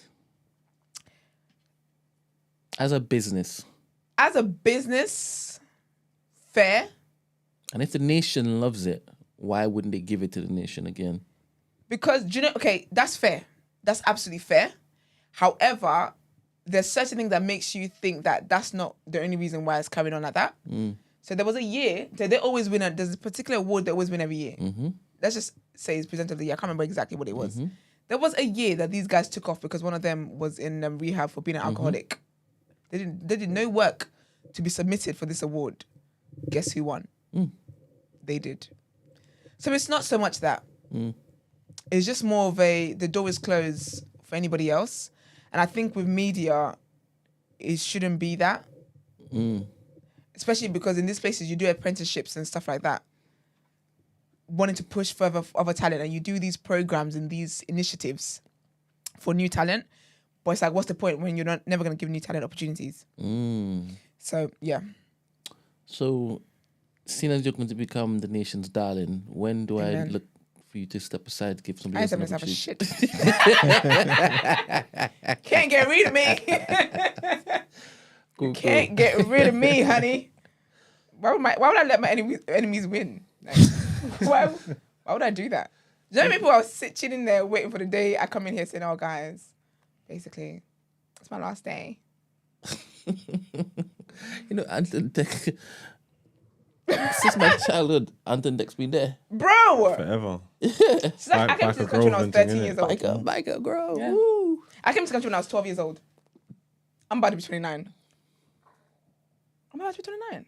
Oh my gosh, that's so serious. Oh my gosh. I'll be 30 next year. Aw. Beautiful. Freeze your eggs. Use my eggs? Freeze your eggs. You already know what? Oh, yes, actually, I do want to do that, actually. Even though, yeah, I do want to do that. Let me stop there. I do want to do that. But yeah, that is important though, women. As you're getting older, it is important to look at freezing your eggs though. It's a it's not a conversation that's had as often as it should be, but please look into that option. I know if you want to I want to pray and stuff, and that's great. But the reality of life is, it's a good thing to look at. So look into that, please. But yeah, man, Ant and Dec are they're the nation's darlings, man. and so was Philip Schofield. And it's like until they do a scandal, well, it depends what kind of scandal, to be fair. Because ordinarily, if you're someone who hosts like TV shows where kids watch and stuff like that, and you're an alcoholic and you had a DUI and all this kind of stuff, you're drink driving allegedly, should you really be trusted with all these shows moving forward? But they just give them a cute little break, brought them back as if nothing's happened. I just think open the door to other people, man. And then don't be doing that silly little thing they did that time when it was like, what was it, Black Week? What was it? Blackout Week or something stupid like that? Anyway, all of that will change soon. So, yeah, stay woke. Stay woke. All right, that's it for me. That was a mouthful. That was a lot. You know, I feel like I'm hungry. Yeah, you did well. It was 10 items. 10 items, 11 even. I need to add the other ones so you can put in the description just to see. But yeah, people, that's it. Let's get into our next headlines, please.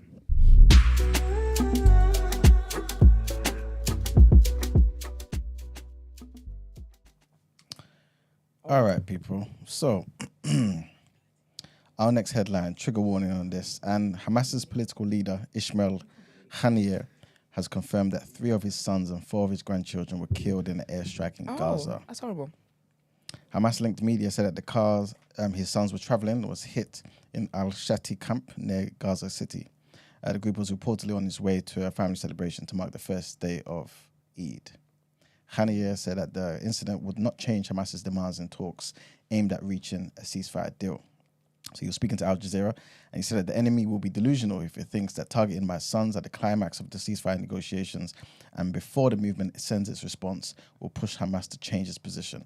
In comments reported on Hamas's Telegram channel, he thanked God for the honor bestowed on him by what he called the martyrdom of his children and grandchildren. Israel's military said that it had eliminated 3 Hamas military wing operatives in the central Gaza Strip, adding that they were the sons of Ismail Haniyeh. The statement did not mention the reported deaths of his grandchildren. And our next headline, a court has heard that Keir Starmer's wife was effectively forced out of her own home after pro-Palestine activists launched a protest outside. Demonstrators from Youth Demand placed children's shoes in the politician's front garden in North London and hung a banner on the hedge. The campaigners, Because I thought it was silly that they were outside and she ran out. I said, girl, stay inside. But now that I knew that they were coming real up close in the garden and stuff, that's actually very scary. Yeah. That's horrible. The campaigners arrived at the Labour leader's home on Tuesday, demanding Keir Starmer use his influence to stop the UK sending arms to Israel. A banner was unfurled outside his house that read "Starmer stop the killing," surrounded by red handprints. Lenora Ward, 21, Azealia Lewis, 23, and Daniel Fomentin, who's 24, were charged with harassing a person in their home under Section 42 of the Criminal Justice and Police Act 2001 and breaching court bail. David Burns, prosecuting, told Westminster Magistrates Court that Victoria Starmer, who's Sir Keir Starmer's wife, was intimidated and scared by the actions of the protesters. He said that this really affected his wife. She was effectively forced out of her own home. And our last headline, some 150 migrant hotels will be closed by May. This is what the Home Office have said after new figures show that £4.3 billion of Britain's overseas aid budget was spent on hosting refugees and asylum seekers last year. There are now 20,000 fewer people staying in accommodation than 6 months ago, down from more than 56,000 at the end of September. That's what the department announced yesterday. The Home Office spent around £8 million a day last year for tens of thousands of asylum seekers to be put in hotels, while the introduction of alternative housing plans faced a series of setbacks. Former Immigration Minister Robert Jenrick announced last October that the government will be exiting 50 hotels by the end of January, with more to follow. The process will continue until the last hotel is closed. And this is what the Home Secretary, James Cleverly, said yesterday as well. And that's it for our headlines. Time to pay them bills. All right. We're paying bills after every headline. All right, let's get to People's Journal.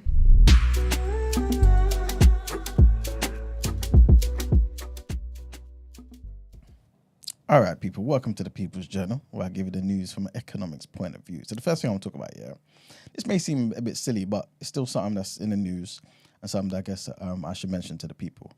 Apparently, assault on shop workers will be made a specific criminal offence. So why people are assaulting shop workers? Are they testing Tesco's in that? Yeah. I don't know why. This might be a bit, what's the word? I don't know what it is. Let me say sorry in advance. Sorry in advance. But I don't know. I get the vibe that would happen more so in a co-op rather than Yeah, it's definitely giving co-op. You know Yeah, what yeah, I'm definitely saying? giving co-op. And Londis and them places. For real though, no, but I'll be honest with you, and I might get cooked for this, but I don't really care. Stand on business today. I think it might happen in places where you got African security guards. They do too much. They do too damn much.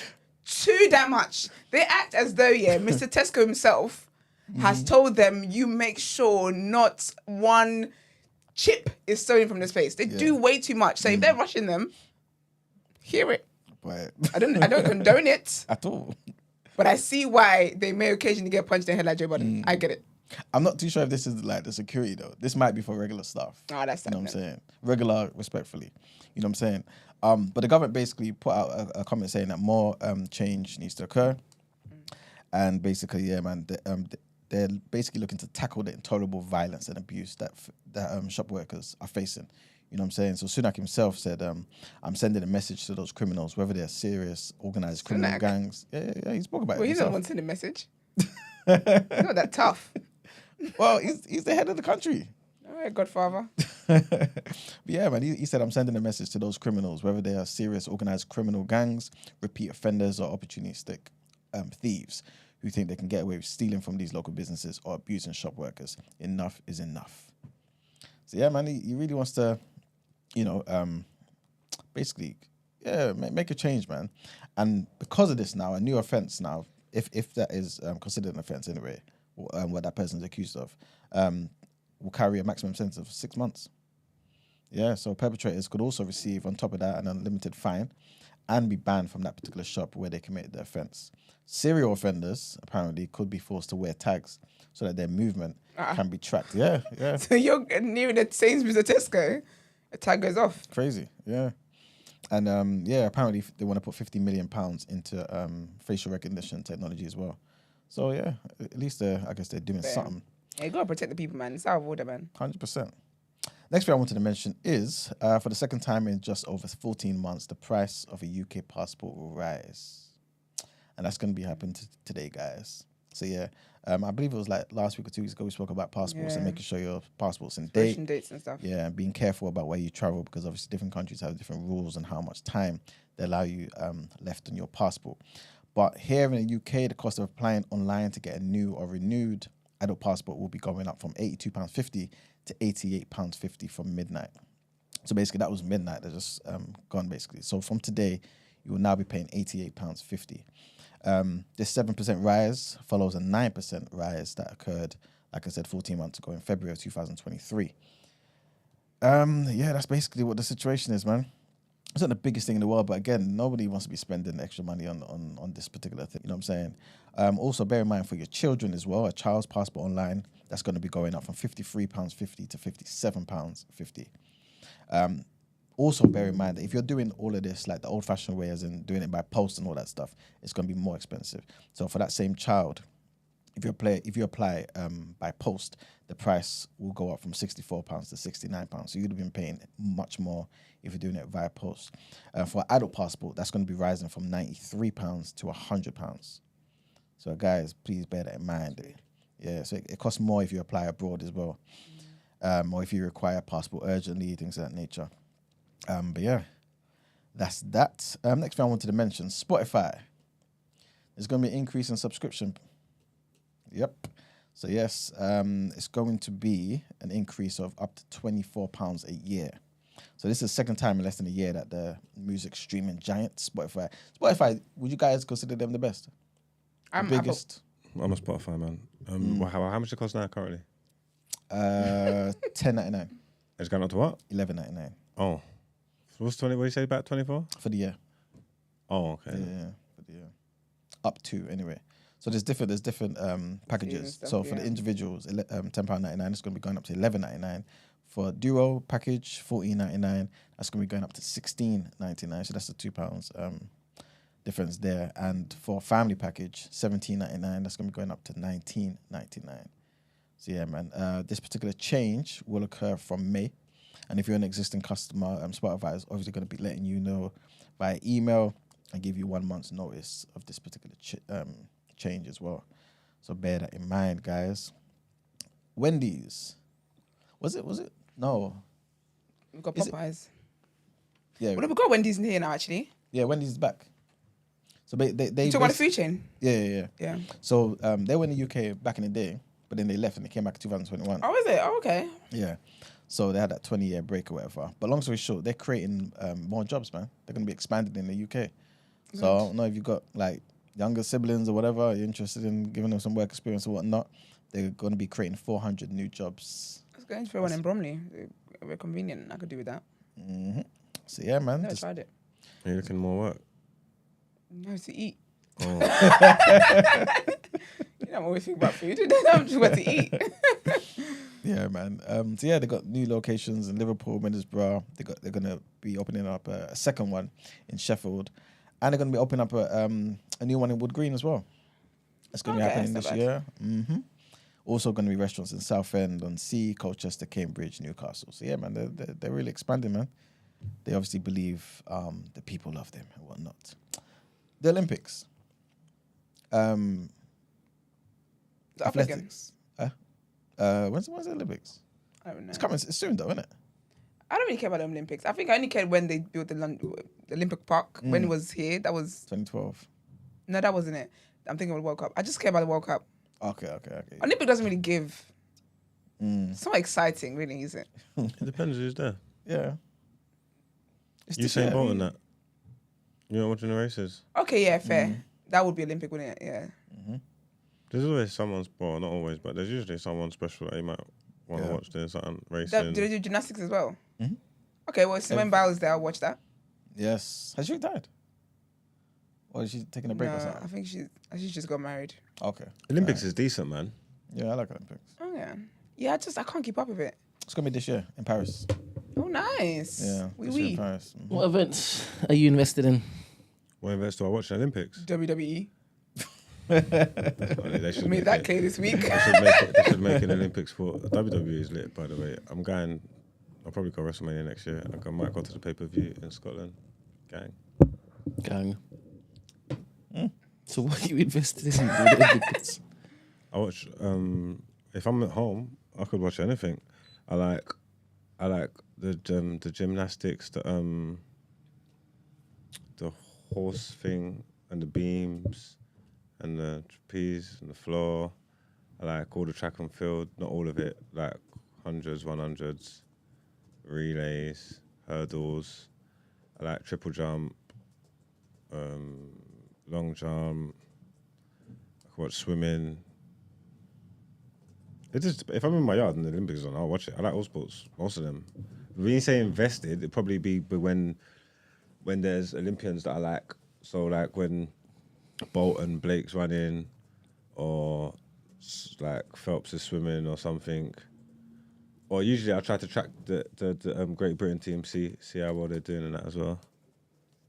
So, are there any standout people this time round for you? I was going to ask that because I haven't been paying attention. I don't know any Olympians right now. The PR's not been good. I don't know. Remember that back then it was like Tom Daly and all these people. Like you just All knew this some stuff, yeah, names. the diving and all that. Diving's even decent, but I can't think of any. Can I don't you? know any Olympian. No, I don't watch Olympics. I only watch the...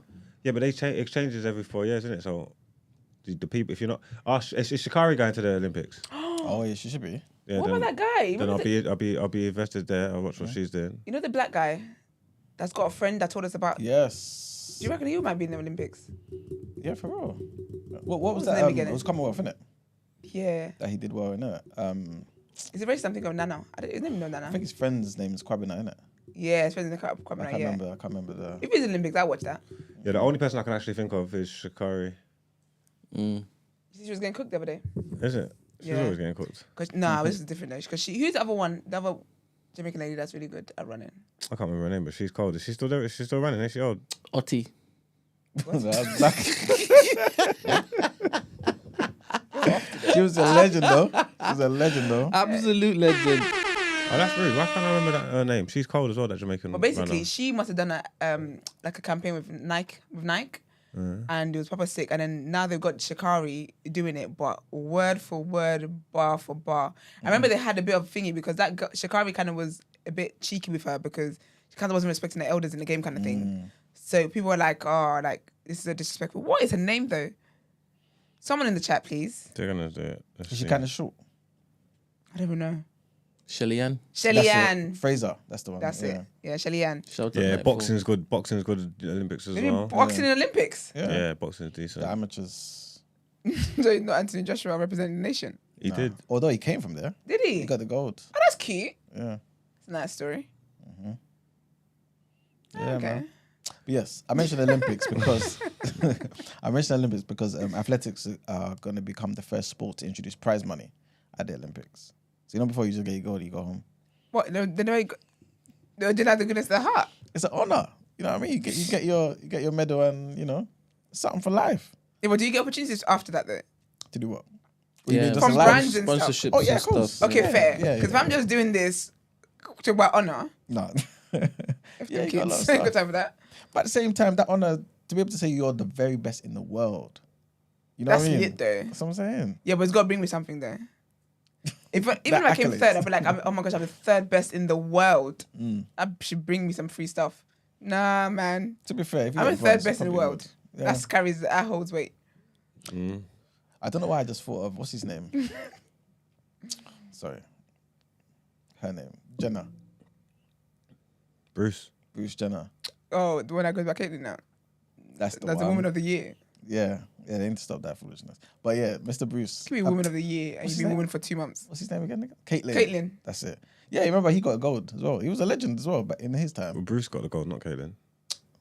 Word. That is true. So Do you know, I think he used that, because allegedly hit somebody with a car. Don't know the fate of the person's life. Tell him about that was Bruce. You've been wearing Kris Jenner's dresses Hey, back when, before you made the announcement. What are you talking about? I can Anyway, understand. allegedly. Yeah, Allegedly. allegedly. I'm just telling a funny story, not related to anybody. None of the characters are real. At all. Or life. Yes. So powerlifting. Do you watch curling? Might be the only one I don't think I could do. What's curling? Where they slide it, or where they roll the ball and all Yeah. that. I think that's so lit, you know. That's balls. what's that? Balls. Yeah. Yeah, so curling must be the ice version, innit? Winter Olympics is cold as well, though. Skiing. Do you know, love like, that. what's I the love one? that when it go The triple jump. Yes. You clean it, Yeah, clean, clean, clean. Yeah. Yeah, and The they shape camera it. person always goes in, man. The way they slow edit it, you see it. The impact. Don't get love me it. wrong. There's a skill level there. 100%. Like, Oh, it's 100%. crazy, but Do they do not, but yeah. that race with the people that sway their hips as they run? You know, people that run like Yeah, this. they do that as well. They do that as well. I love watching them. There's darts too. Is darts on Olympics? Darts, I think, is hella skillful. Is darts in the Olympics now? Yeah, they got darts. Yeah, Okay. Okay, that's lit. I think they got everything, you know. yeah. That's actually very lit. I might give everybody it be part. my time of day, depending on what time of the year catches me. Every sports personality around the world now has an event for them. So obviously that particular, whatever country they're in, Yeah. or the hotels, just be wavy because you get a chance to mingle and stuff. I'm on my way to Paris. I heard the Stratford was popping. The Olympic Village was supposed to be 100%. mad. Paris may see me. Actually, well, they got bed bugs and stuff in there now. Where is it? Paris? Yeah, Paris. next door. Stinks. Okay. Well, to be fair. Because Paris ain't like what it's like in the movies. It's not, man. It's not like them two new dogs that were putting noodle in each other's mouth. It's not like that. It's not like that. Yeah, it's not. It actually stinks. not like And a- it stinks with racism. It's not like Aristocats. And they brought bed bugs to the world. I got bits. It's horrible. That country, man. Yes. World Athletics, they're going to be paying Olympic gold medal winners $50,000. 50,000? Yeah. Is that tax though? I Probably. don't know, you know. I just think it's out. Why are you taxing that? You're taxing talent, God's talent that God gave me. You tax God. Yeah. Actually, well, some pastors tax God, so this that. But yeah, the governing That's really body, good though. they're setting aside $2.4 million to Wonderful. pay the gold medalists across 48 events at the track and field program in Paris. So, But is it just the first person that wins? It's just athletics. Yeah, and I believe it's just the what do you call it? The gold at the moment. So they are planning some payments for silver and bronze medalists. Yeah, but I don't want a Nando's voucher. That's silly. But also, that's not going to begin this year. the silver and the gold. So the silver and the bronze. That's going next to time? be in 2028 in LA. You know what I'm saying? Oh, that's, next one's in LA. That's lit. So yeah, that's when that's going to be put into action. Are you guys olive oil users and abusers? Not really. You know, olive oil has a weird taste in food. Is that what Italians put in the restaurants though? Yeah. With the chili at the bottom? Okay, it's not weird then. Yeah. I like olive oil. Don't like the price of it. Yeah. Glad you mentioned it. Basically, I'm just mentioning it because Stupid, of the you price. know? It's ridiculous. Absolutely. You know, in fact, let me give you the exact figure. Basically, the average 500 milliliter bottle of olive oil has risen. Guess how much percent? 300%. Okay, nope. Okay. Mark's bread. What's that else, sorry? What's How the much do you think percentage? it's increased? The price of olive oil. It's probably almost doubled. 50%. Brent's closest, basically. Yeah, 110.5%. I was close. Yeah. One in one. Kind It's of. 300. Yeah, increase from £3.54 in January 2021 all the way up to £7.45. For the same 500 mil. The same 500 mil. That's ridiculous, man. Well, people in Italy are basically saying this is for a number of reasons. Just to quickly go over through them. There's some issues with the climate and things of that nature. There were some disease attacks that happened with the ground and whatnot, right? And so there's some like bacteria that's basically kind of messing up all the olive trees and things of that nature. So Okay. it's just making it hard for them. And also because of this whole us leaving the EU, the whole Brexit thing. Yeah, there's basically a charge for extra admin duties apparently that the transporters are basically putting into place. The pallets that are coming into the UK from Europe are now subject to more stringent fire-resistant rules because of this. Excuses. Yeah, which means the cost of these pallets have now tripled and in some cases quadrupled. Same thing as before, you know. That's what I was going to say, because how long ago did we leave the EU? Boy, And why is olive oil we just caught up with us leaving? yeah, this is what happens, man. I guess this. So when they increase prices, do they increase prices so that less people stop buying it? Not really. It's just I guess it's just those The factors. inconvenience. Those factors are put in, and so the manufacturers have to make their profits. Though they're So still trying to They maintain. want to profit keep their margin. profits. You want to keep, because I'm thinking with the bacteria stuff. What's that got to do with the price of olives? So there's a shortage. So basically there'll be a shortage. Okay. Yeah. So that That's why I thought maybe they're trying to increase the prices so then people can make cuts and use other types of oil. So then, yeah. Wow. Yeah. Okay. Fair enough. Yes. I believe there's one more thing. It's not a big thing, but just wanted to say that Pound Stretcher is now being sold to Majestic Wine and Punch Pubs. Yeah, that's all So it was. random. That is so random. That is so Yeah, that's it. random. It doesn't seem like anything's really going to change. Like it's still going to be the same big Pound Stretcher with like 4,000 employees and all that sort of stuff. But yeah, it's just going to be owned by somebody else. Is Pound Stretcher rebranded Poundland? No, you know, they're That's different. all the same thing. Oh, serious? You had a 99p store, you had Poundland, and then you had Pound Stretcher. But no one really checks for Pound Stretcher because Poundland. Brandon. What do you mean Pound Stretcher? Like, what? I don't get the concept. Ain't everything in Poundland supposed to be a pound though? It's not. It's not. Yeah, They're it's giving like $13.99 stuff. It's crazy.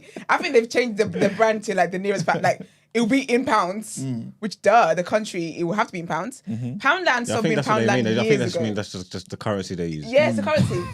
That's not, That's that's not how it for started. 100% the currency. That's not how it started. They started not how it with started. good That's not how it intentions. started. Everything used to be a They pound started in with good there. intentions. But I think they weren't making profits. Bubble bath, cookies, Everything Yeah, was a everything, pound. yeah. dishwashing, Deodorant. washing up liquid deodorant. Everything was a pound. You got in there with £10, you come with 10 items. Literally. Bleach. Now, come on, 2. And 1 Haribo. It's crazy. I used to bang out one flapjack. Yeah. I don't know why it tastes so good. Yeah, Because it costs a pound. Well, it cost a pound. LHE numbers and they should have never been eaten. Because of the sugar. It's probably just sugar in it. It's sugar. And it keeps you wanting more. Extra sprinkle. Okay. Oh man. Nah, what a mess, man. What an absolute mess. Yeah, that's pretty much it for the People's Journal. All right. We're getting into our interview? Yeah, let's do it. All right, lovely.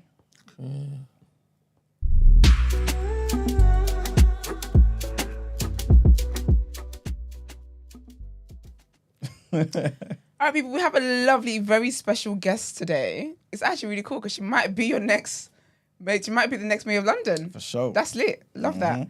Morning, lovely. Oh, we need to move your mic. And we fix your camera. A few things to do.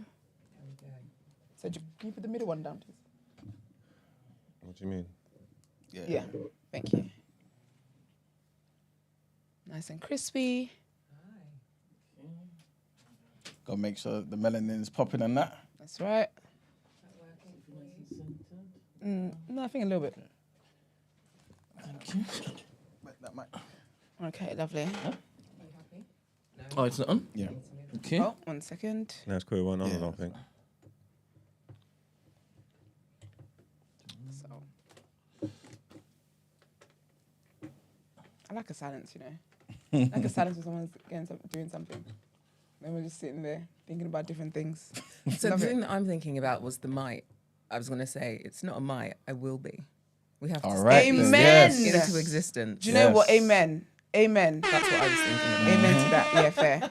I'm glad you said that. I'm glad I even brought that up. I'm glad you said that. Amen to that. How are you, lovely? I'm good. I mean, the journey over, I was like, wow, there's a lot of length between these stops. There was a meme online the other day saying, what's the travel distance between stops that really annoys you? Yeah. And I thought Finchley Road to Baker Street was annoying. But Mile End to Stratford, I was like, are we ever going to come out of this It's a new tunnel? entry for you. real. This is a lot.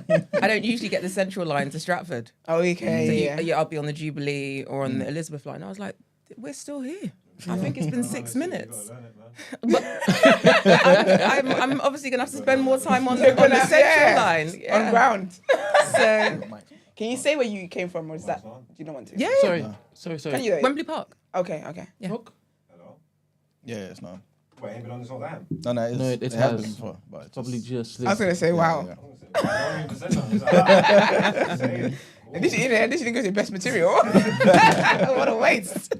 Try now. Yo. Nope. Okay, hold up. And the universe trying to tell you things. Have you been hearing me, Emmanuel? They can't Yeah, hear you anyway. sorry. So Mark said, sorry, people, we've got technical difficulties. No, they know they would have said. Oh, okay. Because I was watching on my way in and I didn't see you. And I just Try now, Max. Hello, mic check. No. You know what? Just sign language. Yeah, well, no one understands that. No, peace. Throw up the peace sign. Should I disconnect something? All right, well, okay. Well, you're good we'll there. get there. Yeah, I'm good. Should I use this one? It's working now. Is it? Now? Yes. Is it working How now? about me? Yes. How about me? Yes. That's it? Am I on? You are I think indeed. so. Okay, there we Thank go. God. Crispy, huh? How crispy you want it? Okay. Wonderful. Nice. Fine. All right, let's get the show on the road. So, with our guests, we have a game that we play with them. Okay. We love quizzes. You're so annoying. Yeah, so we have a quiz, a game that we play with them. Okay. So essentially, it will be general knowledge, and it'll be this or that. Okay. Oh, we should have done like London ones, like London landmarks and stuff. Do you know London landmarks and all that kind of stuff? Yeah. Yeah, I want to do that this summer actually. I'm might a do. London girl. I'm from Willesden. Love that. But then I've never like explored London. Like I don't know. I've never been on the London Eye. I've never like. Do you mean this? Those kind of Okay, touristy things. yeah. I've never really done. If I took a citizenship test, done. Richard Patel will have me on that boat quicker. Could you pass a citizenship test? I looked at some of those questions. No. I don't know why. Why did you do that to people? It's so hard. Like how many you have to talk about Henry VIII and stuff. Yeah. I remember that stuff from school. Okay. That's still in there. The people must have to actually revise. Oh, definitely, 100%. I reckon I'd be all right. Yeah, I think you would. I Actually, you're good retain with like so good much history. nonsense. Actually, so No much apparent reason. Like, fair. Are you the pub quiz guy? I'm, We need you I'm at the great pub at pub quiz. quizzes. Okay, Yeah, that's yeah. my bag. I'm just competitive. That's it. I just did competition to it. I might not know the answers, but team morale, it will be up there. Don't you worry about it. Okay, yeah. So they're basically general knowledge questions, but also this or that, so like preference questions. And we have a scoreboard, and so we are keeping a score of who's doing the best. And it will be over a beat. Okay. And what else is there? That's it. Oh, so you added competition to this. Oh, Okay, 100%. right. Now my Yes. heart's beating. Okay, let's go. Love that. If you're not too sure about one of the Yes. answers, just say pass. Okay. Yeah, because the more you get through, the more points you score. Yeah. So move fast is what you're Yeah. saying. Yes. basically, yeah. And Got how it. long is it? It's a minute, isn't it? Yes. Yes. Oh, pressure. Go. Okay. Yeah, lovely. All right. Brent, you ready? I am ready. Natalie, All right, ready? cool. Good. 3, You starting? You see your stuff, sir. 3, 2, 1. AJ or Fury? AJ. Which grime artist released the album Gang Signs and Prayer? No idea. Name one team in the Prem that wears a red home jersey. No idea. Corbyn or Boris? Corbyn. Where is the borough of Harlesden? Brent is. Halsden's in the borough of Brent. How much is corporation tax currently? It depends. 19%. Whitney or Beyonce? Whitney. Love that. What is the name of the famous clock tower in London? Big Ben. What grime artist rejected the MBE? Don't know grime artist, but I know George the Poet did. Okay. Drake or Kendrick? Drake. Name one left-wing news outlet. Novaris Media. Congo is in what part of Africa? As in the Democratic Republic of Congo. What side? What part? Yeah, like what part? East. Nice smile or nice eyes? Eyes. 6227. What is 4 times 3? What is 4 times 3 divided by 3? 6227 or something like that. There. Okay. So Not bad. 12. And 4 then you times ask. 3 is 12. Divided by 3, 4. Okay. Quick maths. Not my strong point. Okay, so Yes, baby. I'll calculate that and let you guys know. Okay. yeah, you can let us know. we really I need, feel we really need I a feel graphic. like the album, I do know. Tell me whose album is it? Stormzy. Stormzy. Okay, yeah, okay. I feel like we need a Slightly graphic with a older. leaderboard, Brent. I'll get right on that. Okay. Is there not one? This is what I was expecting to my placement.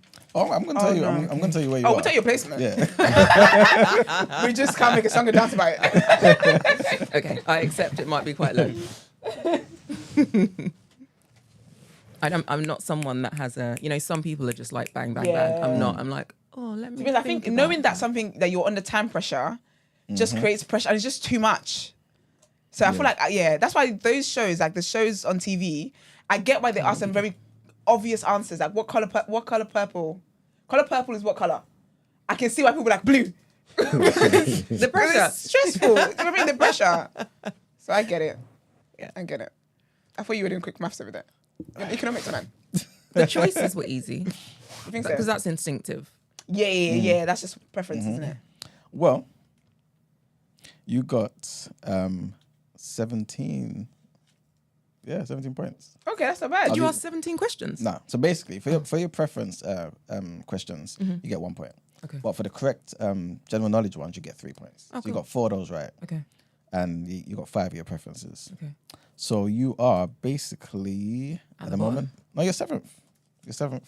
Out of how many people? Yeah, exactly. Out of 8. 'Cause if it's Out of out of 8 or 7, it's not very good. 11 people. That's not bad. It's I'm not gonna the have to come worst. back. Because someone's last. That's true. But I'm gonna have to come back and do that again. I'm assuming Yeah. the questions change, right? Yes. Yes, they do. Yeah, I mean, to be need fair, get higher. I wish I looked over them before. I don't understand why the sports one was there. Do you know what I mean? Like football. Do you know what I mean? It's not my bag. Am I going No. crazy? That's half empty. No, but look at the top. Where do I drink from? They don't want you drinking that. Is this cup seen here? Yeah, there's no hole. Turbo. Sorry, people. Sorry. There's no hole. Is that Uber Eats? All right, then. Yeah, he's got beef with personal beef with Uber Eats. They robbed me. They did actually. I can imagine. No, I can imagine. Fair. All right. So please let people know who you are and what you do, or the things you do. Yes. So Nat Campbell, most people call me Nat as opposed to Natalie. And I, as you said, I'm running for mayor as an independent candidate. Yep. But my day job, I run a drinks business called Blue, so I'm the co-CEO. I'm also the Chancellor of a university. I have many board roles. That's amazing. I'm an investor and a philanthropist. And I just do loads of stuff. But all of the stuff that I do is about other people. That's Beautiful. my thing. Yeah. People is the thread. Can you say what university or you know? Yeah, how to say? Westminster. Oh, nice. Yeah. Okay. How did you become Chancellor of Westminster? They invited me. Oh Okay. wow, that's so cool. So all universities in the UK have a chancellor. Okay. It's a ceremonial role. Okay. So you know, at graduation, Oh, you're hand up the the part of the people scroll. that are on the stage wearing those hats. yeah, doing the waves, doing all of that. But for me, I was like, if I'm going to do this, I'm also going to make a difference. So I started an That's- initiative yeah. called the Chancellor's Circle. I said I'm going to open up my black book to give opportunities to students. So Nice. mentoring, work placements, jobs, whatever it is that I can do, I'm going really to shake good. down everyone in my black book to offer stuff to students. So I spend a lot of time doing stuff like that as well. That's really cool. You can't just wave. Yeah, you have to, you Yeah, have to lean because- in. Yeah, that's really. I like that. Yeah. Do you think is that common though for people to be that involved in the role? I think it varies. You know, some universities have a member of the royal family, so that is really? really that is ceremonial. It depends on the individual. It really does. Okay. And so, what made you want to run for mayor of London? It's hard out there, Girl, and we who you have telling? politicians literally laughing whilst making decisions about our lives, like it's a joke. Yeah. And I've never been in politics, but I've been around Whitehall and different spaces. And I've always thought, if you're going to make change in people's lives, you can do it through business, you can do it through politics, you can do it through the media, you can do it through education, you can do it through sport. There's lots of what I call levers. And politics was one I was like, maybe one day. And then Child Q happened. And I literally, like the fire inside, raging. And I tried to do stuff behind the scenes. So I started a petition. I was speaking to people in the DFE being like, you need to ban the use of strip search in schools. Like, how did it even happen? Where's the safeguarding policy? And it turned out there was no policy. So I was like, right, well, the key policy for schools needs to be no child can be strip searched within a school. And then you do all the usual safeguarding stuff. Yeah. But like it's not, it shouldn't even be a thing. Yeah. And I wasn't successful because a minister in the meeting said, well, what if a child has a razor in their bum? And I was like, you stopped a whole policy because of something as idiotic as that. Yeah. So I was like, do you know what? I need to go into politics because these people are messing up people's lives. So that was the journey. Yeah. And then it was, well, how do you do it? I thought about starting a party. The reality is if you don't have lots of money, you don't have donors, you don't have political capital, you don't know the journalists. It's not easy. Yeah. So then I was like, well, how do I do it? And that has been an interesting one. And I landed back at independent. But now I know stuff. So I have more political capital. I have the financial capital. But it's still wild. It's still wild. Like, I have not run for mayor before. I've started businesses. So I'm building this like a startup. Yeah. But people are like, oh, how do you do this? I don't know. You literally, you wake up and you make a decision, right? Yeah. What do you want your manifesto to be? Yeah. Actually, let me ask people, what do you want? What do you want? Yeah. That's the first step. That's what you do if you're building a business. You ask the customer, what's the problem that I can solve for you? Yeah. Then you build it from there. So I'm applying all of the things I know about business Into to, and that for me is the joy of it. It's hard. Yeah. I was gonna say, ain't it hard running as an independent because people like not take you seriously? So there's an element of not being taken seriously. So I just saw the Earth, Wind and Fire album cover up there. Love it. Yes, but there's I didn't want to run in 24. Like, my life was peaceful. And then there was an element of, there's a mood right now where it's hard for people outside. We know that the big parties can I swear? Yeah, girl. Give zero Just fucks. not the N word. I'd never say that. Love that. Never. Love that. People out there literally give zero fucks. People do not want to vote for the lesser of two evils. And then when I looked at the data, 58% of Londoners did not vote in the last election in 21. 58%. 58% That's massive. of London. That's nearly half. That's over half. Over sorry. half. Crazy. But then I looked at the data since the election started, and it's generally about 58%. So I was like, okay. If we have a scenario where there is a whole wave of people not voting, that means we're not speaking to, I say we, before me getting into this, they're not being spoken to. They don't want to vote for the lesser of two evils. And London isn't working, and we know it's not working because we've got politicians running it. So as a CEO, me putting myself forward, what I hope people are going to see is, do you know what? This woman knows how to run businesses. She's been a part of so many communities. She's self-funding. She's on it. I'm going to take her seriously. And she cares. 'Cause I think the approach of asking people what it is that you want, that's such a smart approach. But you would think it's such an obvious approach. But actually getting in the streets and actually asking people that your role is to serve, what would you like to see? What do you want? Say that again. What's the role? The role is to serve the people. Yes. So that's that's a great selling point. Where you're saying you ain't got like no political capital and stuff like that, ain't that all that stuff like a boys' club? Like even if you got into the role, would you even have the power to implement the kind of change you want? But you don't know that until you go in. So the example that I'm using now, any of you have corporate backgrounds? Yeah. Okay. So, well, I'm guessing you've had a job. You dare laugh like that? No, you would think so, innit? It was You would think so. you would think so. It wasn't a stupid guess or nothing like that. I'm just gonna go with 99% of the time, you would be right. workplace. Yeah. Okay. So Don't ever laugh so hard again. No, but trust me, that's so Ever. rude. Sorry, Natalie, I've got to say. No, that is crazy. You should have time out for that. No, because you're still laughing. Terrible. Can I just say, though, is that podcasting is not just shits and giggles. You don't went to the O2. That's a job, sir. And you know who you do a podcast with. That's a job. no, but And I'll put it on myself. Exactly. But the reason I'm asking, entrepreneurship is different. I see what this podcasting as entrepreneurship. Yeah. So you're out the system, you're building it yourself. I mean, when you're in the system, even if it's retail, where there is a whole structure above you. So the political system is like any corporate structure, any job structure. You have options of who you can work for. You have options of how the boss might show up. You have options of how they treat the team members. They've got options of products they sell. And so, yes, I didn't have the political capital. And so I was like, okay, well, what are the options? You have Labour, you have Conservative, you have Lib Dem. For me, Greens, actually, I really rate them because I'm seeing how they're showing up right now. But as an entrepreneur, there are elements of policies where we don't align, specifically on the business side. Environmentally, absolutely, but on the business side, we don't align. So I explored the first corporate, Labour, and what I heard and saw, I was like, Really? I'm not surprised. You've never been them charges. If you know, you know. And I don't want to slay anyone. That's not the gig. But it was like It didn't line. Yeah. as a black woman, Didn't align. I wasn't going to get very far. Yeah. I spoke to the Lib Dems. I sit in the centre of things, so I thought, okay, Lib Dems could be a good option. And they basically said, we're not trying to win. And by the way, we've never had a black MP. What kind of loser team is that? Literally, we are not, We're not trying we're to here win. for vibes. They want the seats in the Southwest back. Okay. So they want retribution. They want what they lost. They're not trying to win in London. Not I'm sorry, interested. the other part, they've never had a black woman. They've never had a black MP.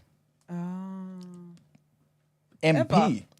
Ever. Do you know what's so mad? Because I'm But hearing no, MP, but I'm not yeah. clocking you're actually saying MP, and Exactly. MP's wild. Yeah. They've never. No, 'cause I wasn't deep in it. Yeah. Because I was like, I feel offended by this, but why do I feel offended? Yeah. Never. Ever. And then the person I met, and I'm meeting senior people, right? Yeah. Then she was like, I think you should join our race network. Wow. And nothing wrong with joining the race network. Yeah, but I was like, babe, you just othered me. Yeah. yeah. Just off the bat. So I can see why you've never had a black MP. Yeah. Because So you think, well, we just, This is it's not just going to other. work. And because that's all she saw. She didn't look Yeah, at my you're just CV, not white, so didn't- you're other. Yeah, straight away. And then the Conservatives did what the Conservatives do. I was like, I don't fit the criteria. Haven't been a member. You have to be a member for 3 months. The process was sort of happening. It was 3 months, and they were like, "Yeah, if you think you're good enough, run." I was like, "Oh." As in run by yourself? As in, you can run to be on the long list to then be shortlisted. Okay. And I was like, "Is that it?" And they were like, "Yeah. Don't worry about the rules. Just give him very Boris Johnson. Wow. Just run." I see why Yeah. Boris is the way he is. Very Very nonchalant, innit? Yeah.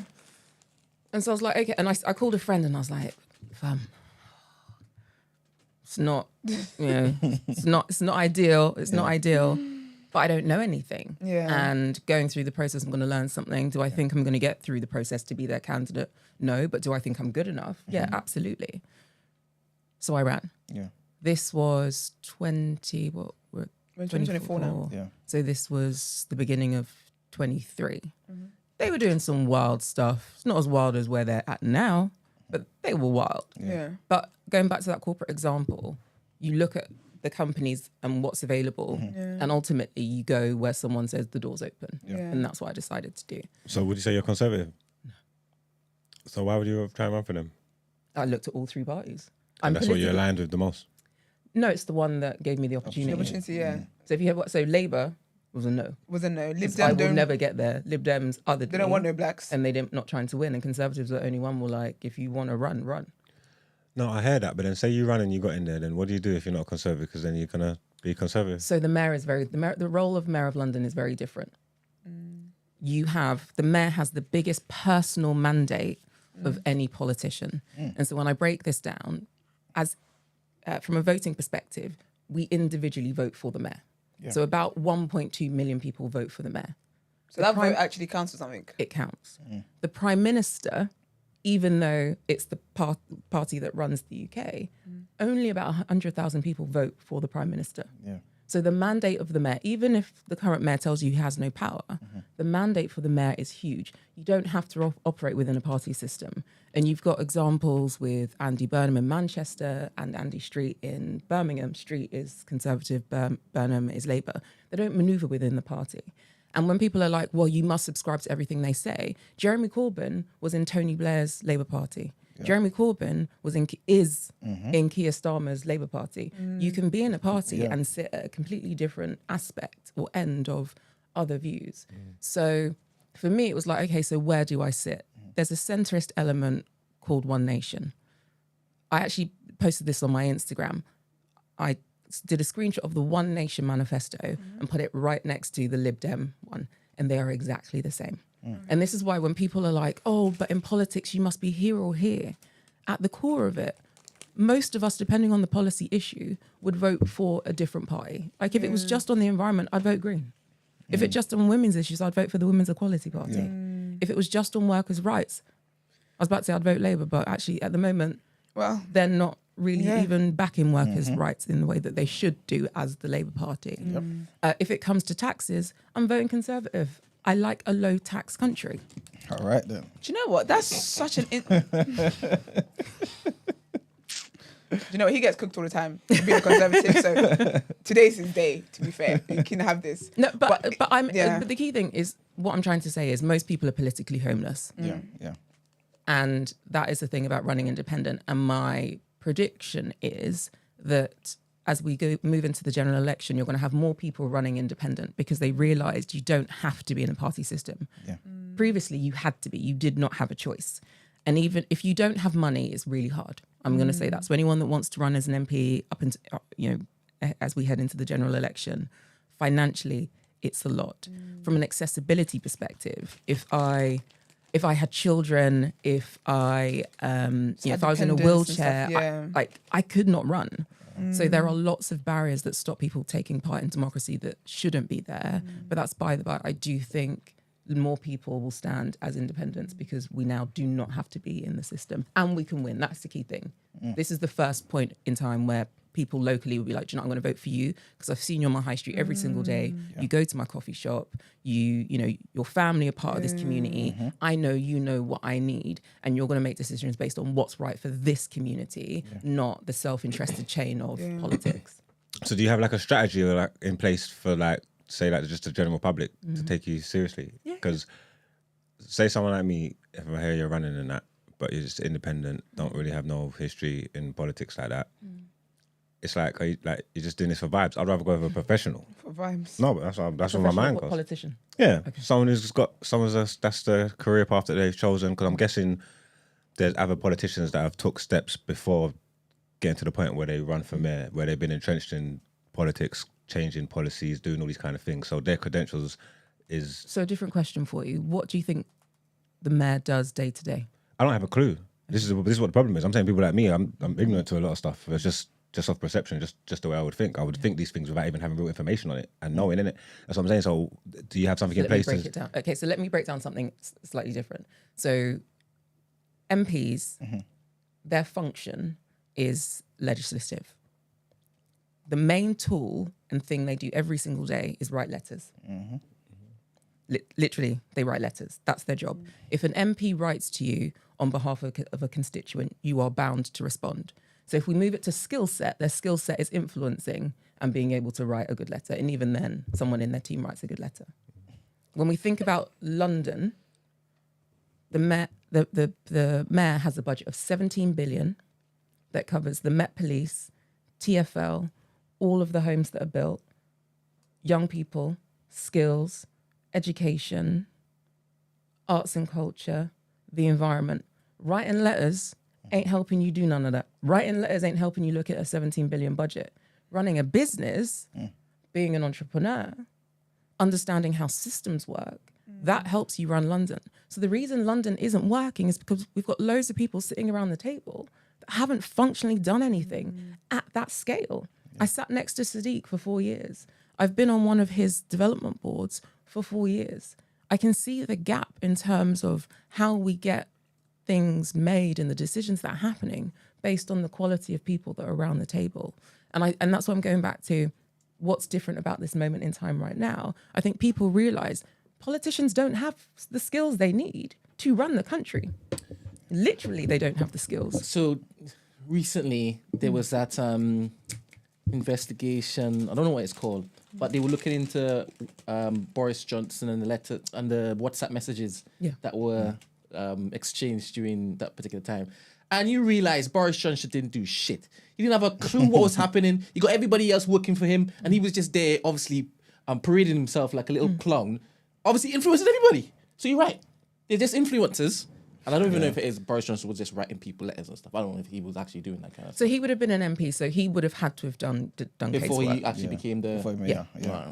But even as Prime Minister, you are still an MP, so you still have to look after your constituencies. But the thing that I want people to connect with is the media tell us that only politicians can do politics. And then we take it on board as fact. But when you say, well, what do you do every single day? You write letters and you sit in a chamber in the House of Commons and you make speeches on behalf of other people. Functionally, that's it.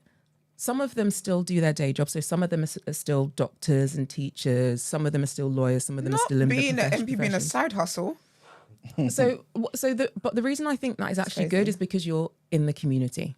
If you get the portfolio for education and you've been a teacher, then you can actually make some good policy decisions, right? But the Mayor of London is very different. It's a very different beast. It is basically running a £17 billion business. And that's what I want people to connect with. And so with me showing up, absolutely, there are people that can be like, well, I only trust politics and I only trust the politicians. How's that working out for you? For real. I'm glad that you gave us a brief history of how you actually became independent and showed that it's not like you are actually a Tory supporter or member of the party, because we already know that a lot of the time people judge people based on the so-called political affiliation. Social media is wild. You know what I'm saying? Yeah. So I'm glad you mentioned that. That was from first. the heart. Do you understand as to why it is that they bandying those sort of claims on you? Say that again. Do you understand why it is that they have those particular claims that they're actually accusing you of being That you're a Tory? Oh yeah, absolutely. Because I ran to be on the long list. Like I've never hid that. I mean, it happened. Yeah. But the bit that I guess naively I didn't connect with was I assumed people would go, do you know what? She's a working class black woman from Northwest London. She's not in these networks. She doesn't have people that she can just hit up for money to be like, yo, fund my party. If you look at all the people running parties, Reform, Reclaim, etc., why do they look the way they do? They are wealthy, older white men that don't have to join a system because they've got the political capital, they've got the financial capital, they've been around the block. I'm literally just doing it from scratch. But I think what makes it tricky is that when you see, because that would make sense, but people don't have access to that information. And then when you see someone like Kemi Badenoch, who's actually up in there with braids, but so the one thing I'm going to say, do you know what I mean? It's tricky. I don't think we should speak badly about black women regardless of their politics. That's Okay, that's fair. my line. Fair. Because everyone else does that. Yeah. Fair. So I personally cannot Don't do partake that. in what your politics are is what your politics are. What you say is what you say. But you know what? Everyone else hates on us, and I'm not going to do it. But then, what if it's harmful though to other black women? So we saw when Diane Abbott, when that man said that, Diane Abbott makes him want to hate all black women, she should be shot. And Kemi did not stand in the way she should have, in the way that Dawn Butler, wasn't it? Yeah. Dawn Butler did, and other black women But did she? Okay, so I don't. Talk it. What exactly up. did Dawn say? So she talked about how it was a disgusting comment. She talked about how she had checked in on Diane Abbott. Talked about how it was horrible and how there needs to be measures taken for that type of racism to not have a place, and also that MPs are protected.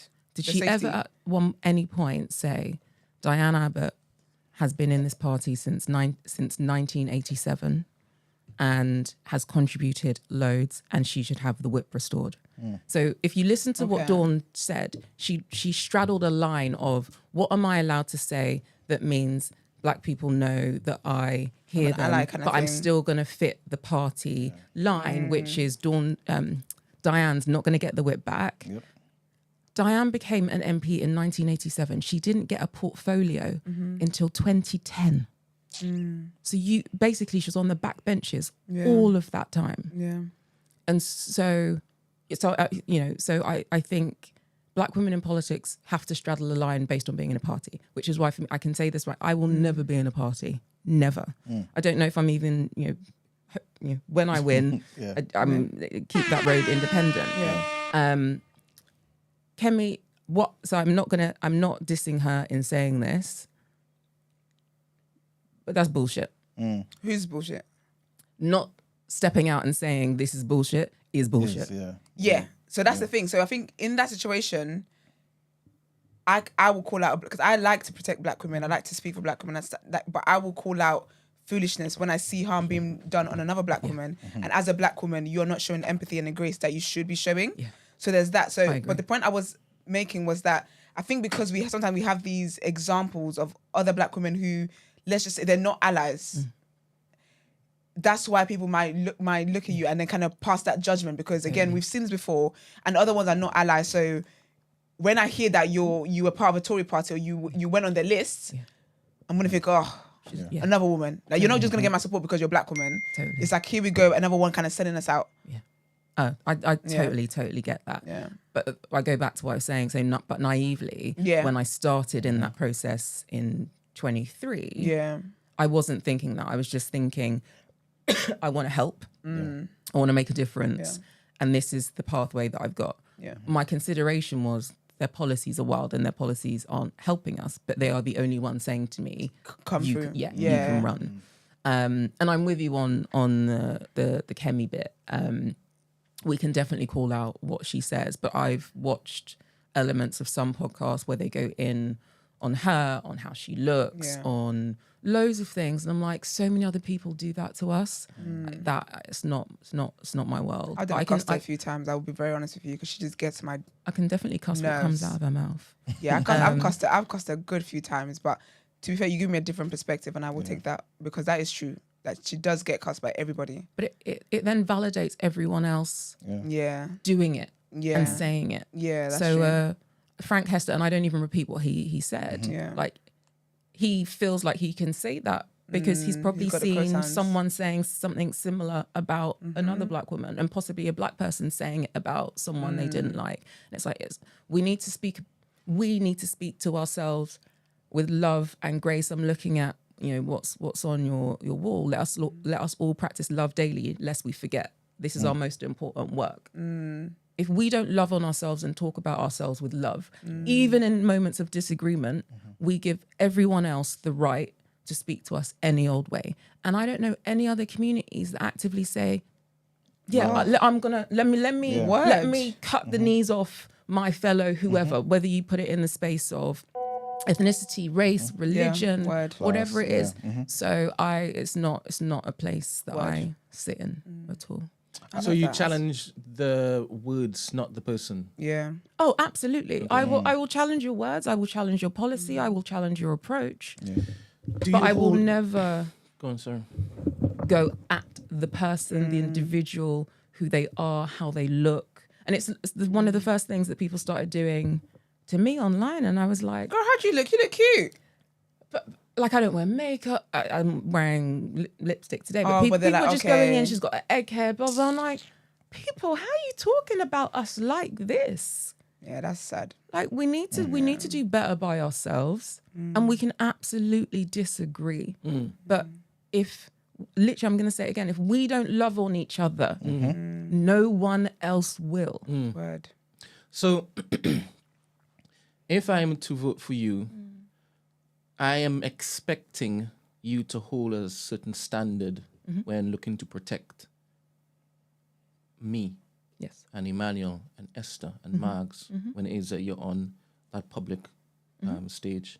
So when Kemi doesn't, or she looks to align with others who are legacy racists, it hits differently. I agree. So that's why the vitriol is extra spicy. Yes. Yeah.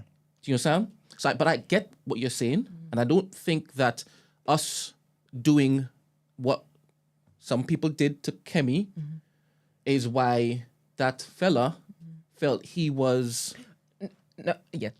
So I'm not. So I agree with you on that point, but I'm saying if people see that from a broader perspective, we constantly attack each other in various ways, it gives other people license to do it freely too. And that guy, is an out and out racist. I said it in my post. Like, again, not what he said, but if I was throwing out some swear words, absolutely. Like, how can you defend anything he says? But I also then think the conversation should have moved to, he has the contracts for our data, for NHS data. Yeah. And the other thing that really annoyed me was the parties made it about giving the money back. It should have been the party saying, sorry to Diane. Yeah. 100%. Sorry to Diane as someone that has delivered service. Whether you agree with the way she's done it or not, sorry to Diane. And there was no one that actually did that. Yeah. Even current mayor, jumped on it. This is a great opportunity. Bro, you still didn't say. Yeah. We need to say sorry. You still didn't say, give her the whip back. You still didn't say, give her the love and respect that she deserves. 100%. And he was so quick, like so many other people, to condemn her so-called racist remarks, which wasn't racist, by the way. But anyway, that's another thing. That is still going through the process of investigation. So none of them said, let's speed up this investigation and make a decision so this woman comes out of limbo. And regardless of what people think, I want people to think about the process and the system of all of this. Yeah. They're not, these systems are not built for us to thrive. They're not built for working class people to thrive. Big facts. They're not built for anyone that isn't able-bodied to thrive. Yeah. And so we need to stop giving them our vote and start looking to people that are in our communities doing the work daily. Yeah. The person that's running the local coffee shop deserves more votes in a constituency than an MP that has just been parachuted in to show up once or twice. Yep. And I just think when we connect with that, we will get a much better politics that actually delivers the change that we all want. I do think that people knowing now that if you run with being a mayor is different to being a prime minister and an MP, totally. And an MP, do you get me? I think if that information was out there, I really think it will make a difference. To know that, actually voting for the mayor makes a difference, as opposed to when you go out and vote for the prime minister. I think if this information was out there, this is the key thing, because you don't vote for the prime minister, right? You vote for your local MP, and whoever gets the most MPs then become So I think if people knew that, and knowing that as the mayor you're acting technically independent of the government anyway, I think that will make such a big difference. The people are my boss. As an independent, my mandate comes from the people that vote for me. Yeah. So, the 58% that didn't vote, I need 1.5 million of them to show up and vote for me. My boss then becomes the people. So if I don't do the things that you have voted me in to do, We get you out. right? We can do that, yeah. And that is fair. That is Yeah. democracy. But what it means is I have to show up every single day and Yeah. say, I asked you what you wanted. I created a manifesto based on what you wanted. I'm going to implement this manifesto. And I've already said this. I'll be honest about the trade-offs. You can't be all things to all people. There will always be trade-offs. Absolutely. And you have to think it in long term. So there'll be some things that we can make happen on day one. Some things happen in 4 years. Some things take 8 years. Yeah. But like the Bakerloo line extension, if we don't start it now, it's never going to happen in our lifetime. Yeah. So, people giving people the insight into how That that is done. transparency. Yeah. The budget, okay, we've got 17 billion. This is what's going on TFL. This is what's going on policing. This is everything else that I've got left. How are we spending it? Who's it going to? How much of this is staying in London, within London communities? How can we change procurement to make sure that there is a fairer spread? Like all of that, you can open source all of that information and people can then say, okay, she is investing in building a better London. She's doing the things that we said we wanted done. I don't like this, but I do like this. I wouldn't change this, but I would change that. That's democracy. That's when it's working well. Do you feel like obviously Before I know you continue, sorry, something's still niggling me, Okay, go on. Natalie. Okay. Emmanuel is our resident conservative guy, That was a right? Tory. But I'm definitely not. By the way. But he has been voting for Labour for his entire voting life, right? And he's now asking us to vote for the policies as opposed to whatever we have attached to, the stigma that we have attached to whatever party, right? Yeah. I just can't bring myself to do that with the Tories. I just can't. So a couple questions. If you know what the Tory party is known for the longest while, because they haven't changed at all, why did you go and see if it is that they will let you in to run for mayor? Because it was do that or don't run. So now that they said no, you're running anyway. But I now know a lot more about how to run. So you went there to find the information for you to run independently? In order to change systems and structures, you need to understand the system and structure. All right, a bit like the Trojan horse type of thing. Yeah, very possibly. It's not the language that I would use, but yeah, if that's one way of putting it. And so anyone that looks me up, you can see I have put myself in lots of systems and structures to understand how to change them. Education, media, Media is a very big part. the big institutions. So there was a point in my life where I had a pass to get into the News UK building. I had a pass that got me into any royal palace and a pass that got me into any government building other than the Ministry of Defence. Okay. Yeah. Okay. And so in doing that, as a black woman, at that time, I had a shaved head. I've got visible tattoos. I was about to ask about that. How good must I be to have all three of those Yeah. at one time and do that and do work and change things, and also then sit on the boards of an organisation that was giving out £1 billion a year and get that money into communities. Until you understand those things, you cannot change 100%. them. But Natalie, you just said how good must you be if it is you were able to get those passes, but wouldn't Kemi also have those passes? Possibly. No. Different careers. So the reason those were my job I had a radio show on Talk Radio in the News UK building. So you were media. Yeah. Okay. But I'm a journalist. I trained in broadcast There we journalism. go. That makes more sense. Huh?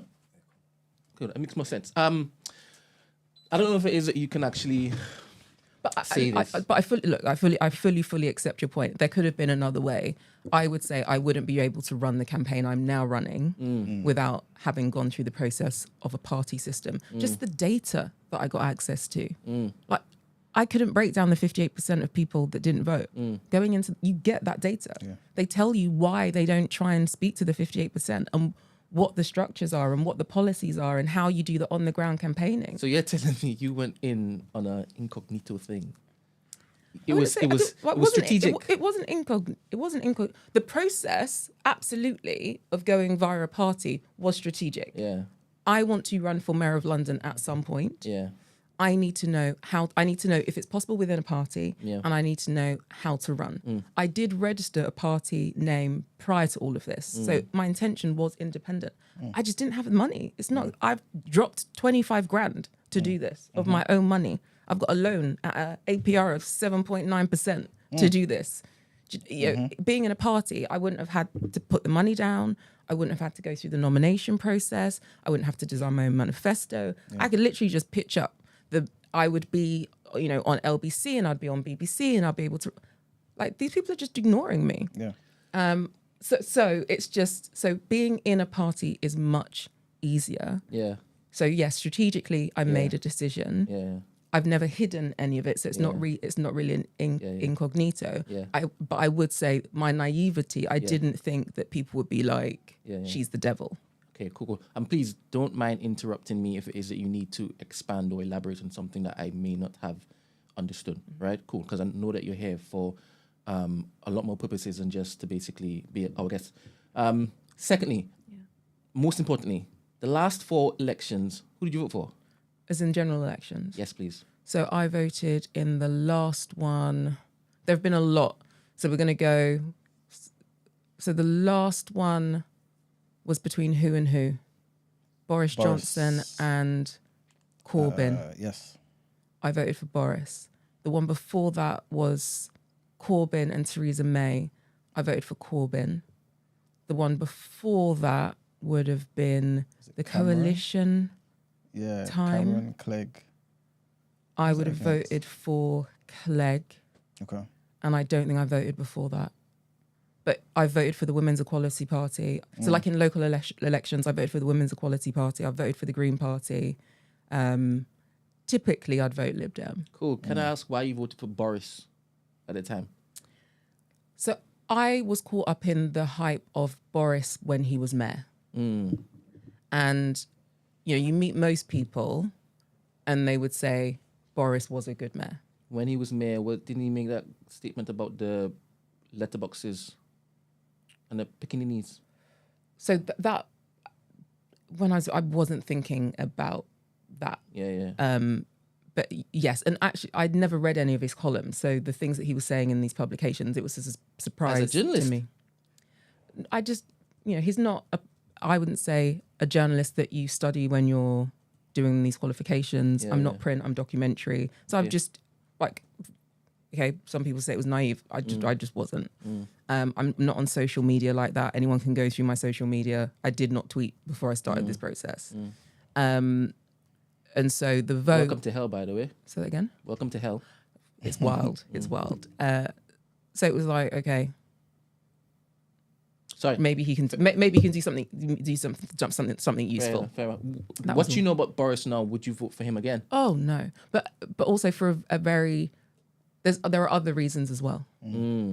That when you then have time to sit back and reflect, and one of them is I couldn't vote for someone that cheated on their wife whilst their wife was having surgery for cervical cancer. Okay. Like that tells you a lot about someone's character. Did you regret voting for Boris? Over Corbyn. I didn't really think about it. Before this, I heard right away, but when things progressed and he showed his ass, did you regret it? Oh yeah, but Alright. I didn't. What I need to say is, I'm not into politics like that. So it's not like I was sitting there every day being like, oh, what's going on? But Or you weren't into politics like that, but you are now. Well, I have to be to run. You have to be now. Yeah. So, but my pitches have been, I do not want to be a politician. Yeah. Like, I don't want to be hanging out in Whitehall, in Westminster, in the bars, doing that thing. Yeah. That's when you get in the bubble. That's when you start to believe your own hype. That's when you start to forget the work that you're here to do. So I'm not in that world. You know, day to day, I'm busy doing stuff. So at no point was I like, oh, let me sit down and think about the fact that I voted for Boris Johnson and what that means. No, I didn't. Now I'm in this process and people are asking, I'm like, wasn't a good idea at all. Like the fact that we've got to a place where you were talking about olive oil before, there have been zero benefits post-Brexit. I did not vote for Brexit. I voted to remain. It needed reform, but I voted to remain. But, you know, like most people, you do something and then you get on with your life and you try and do your best and help people. And that's really what I focused on. Thank you. Do you feel like, because obviously you've got a particular strategy, right, to get yourself out there and stuff, but I guess when you're considering what you were doing, before I started this, no, as in when you're actually sitting down thinking, you know, how do I get people to know about me and my manifesto, right? Did you feel like, this may sound silly, I should take I don't know, a page out of Boris's book, in a sense where, let me give to the people what I believe they want in terms, it's kind of like a musician, right? You got your album, it's dense, but you're giving them the singles, the commercial stuff. Why didn't you think that's maybe a good approach? Because surely the best thing is to win.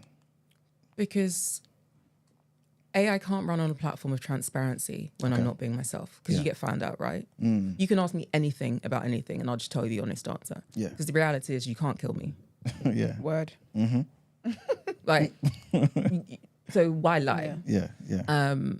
Also going back to the point around the mandate, when I get to that place, there are millions of people, not 100,000, millions of people that will have shown up and voted, I hope, with hope and faith.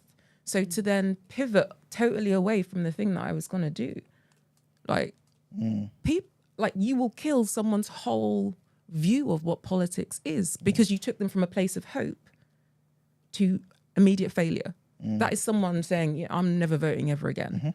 And the people that I know that are registering to vote right now, young black girls, young women of any race, like I want them to continue to vote. The reason policies are not designed for us, the reasons policies are not designed for lots of people is because we don't show up in polling data. And so if I break your trust the first time, it's like a relationship, right? The first, you might cheat once. Nah. So and it's easier.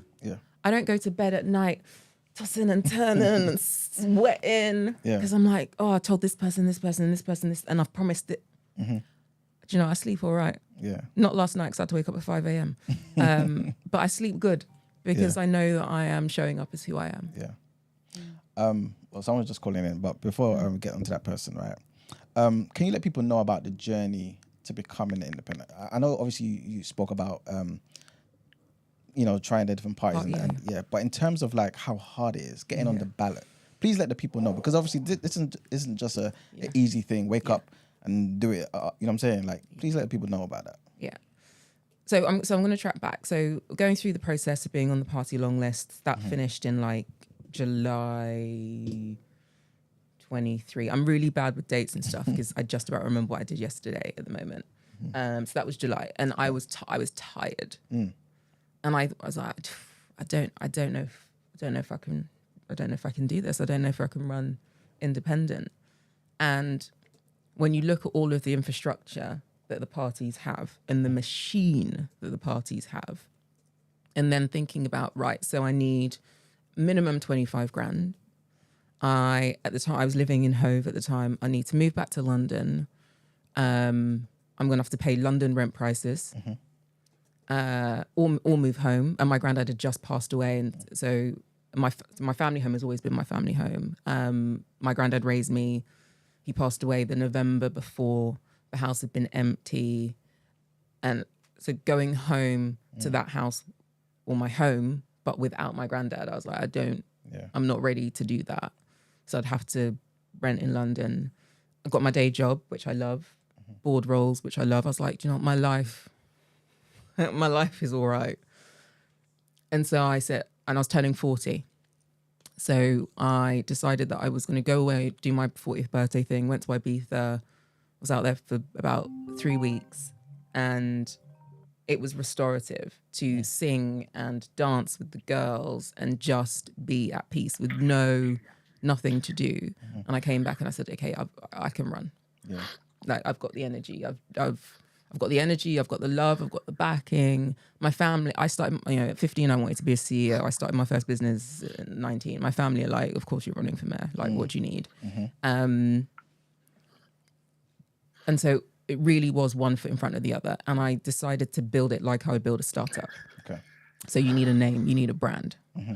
I went with Team Campbell. So most people have like Nat for mayor or so-and-so for mayor. Yeah.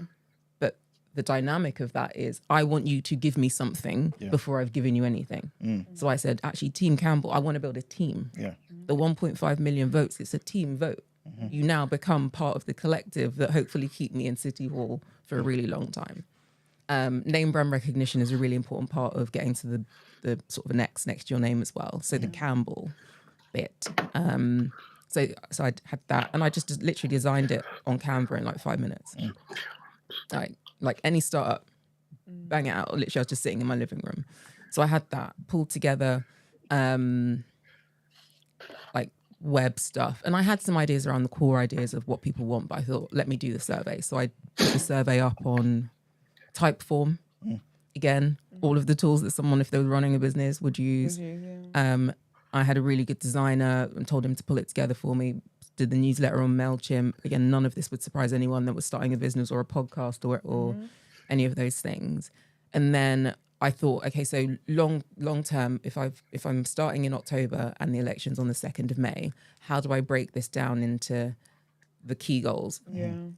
So the first set of goals was understand what people want to build the manifesto. The next set of goals were get the 330 nominations to get onto the ballot. And then this goal now is 1.5 million votes.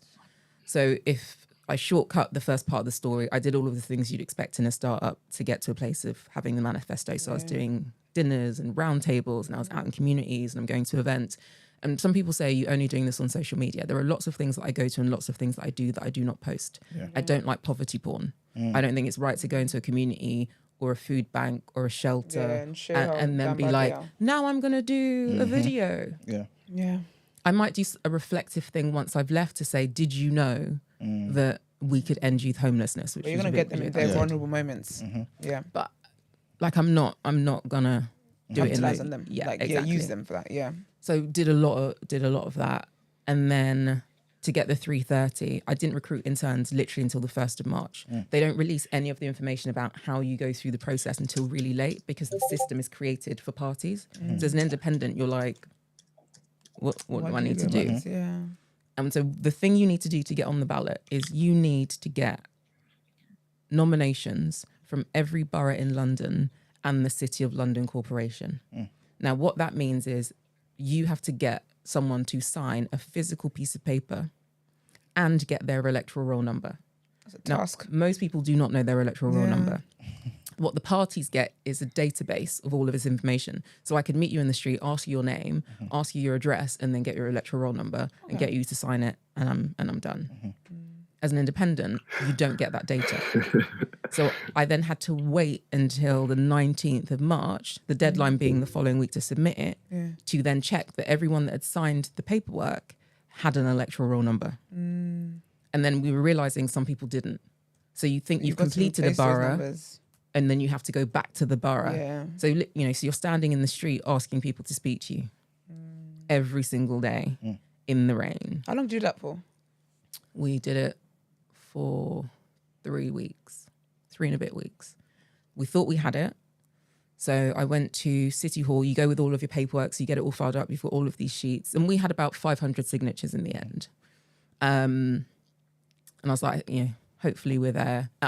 So on the day that I was at City Hall, I had one of my team going to Heathrow Airport to meet someone for a signature. We needed one signature in Havering. And I was like, the only person I know is flying back from San Francisco today. Meet them as they get off the plane. I had another intern in an Uber driving round houses because I realised that some of our Tower Hamlets forms are missing.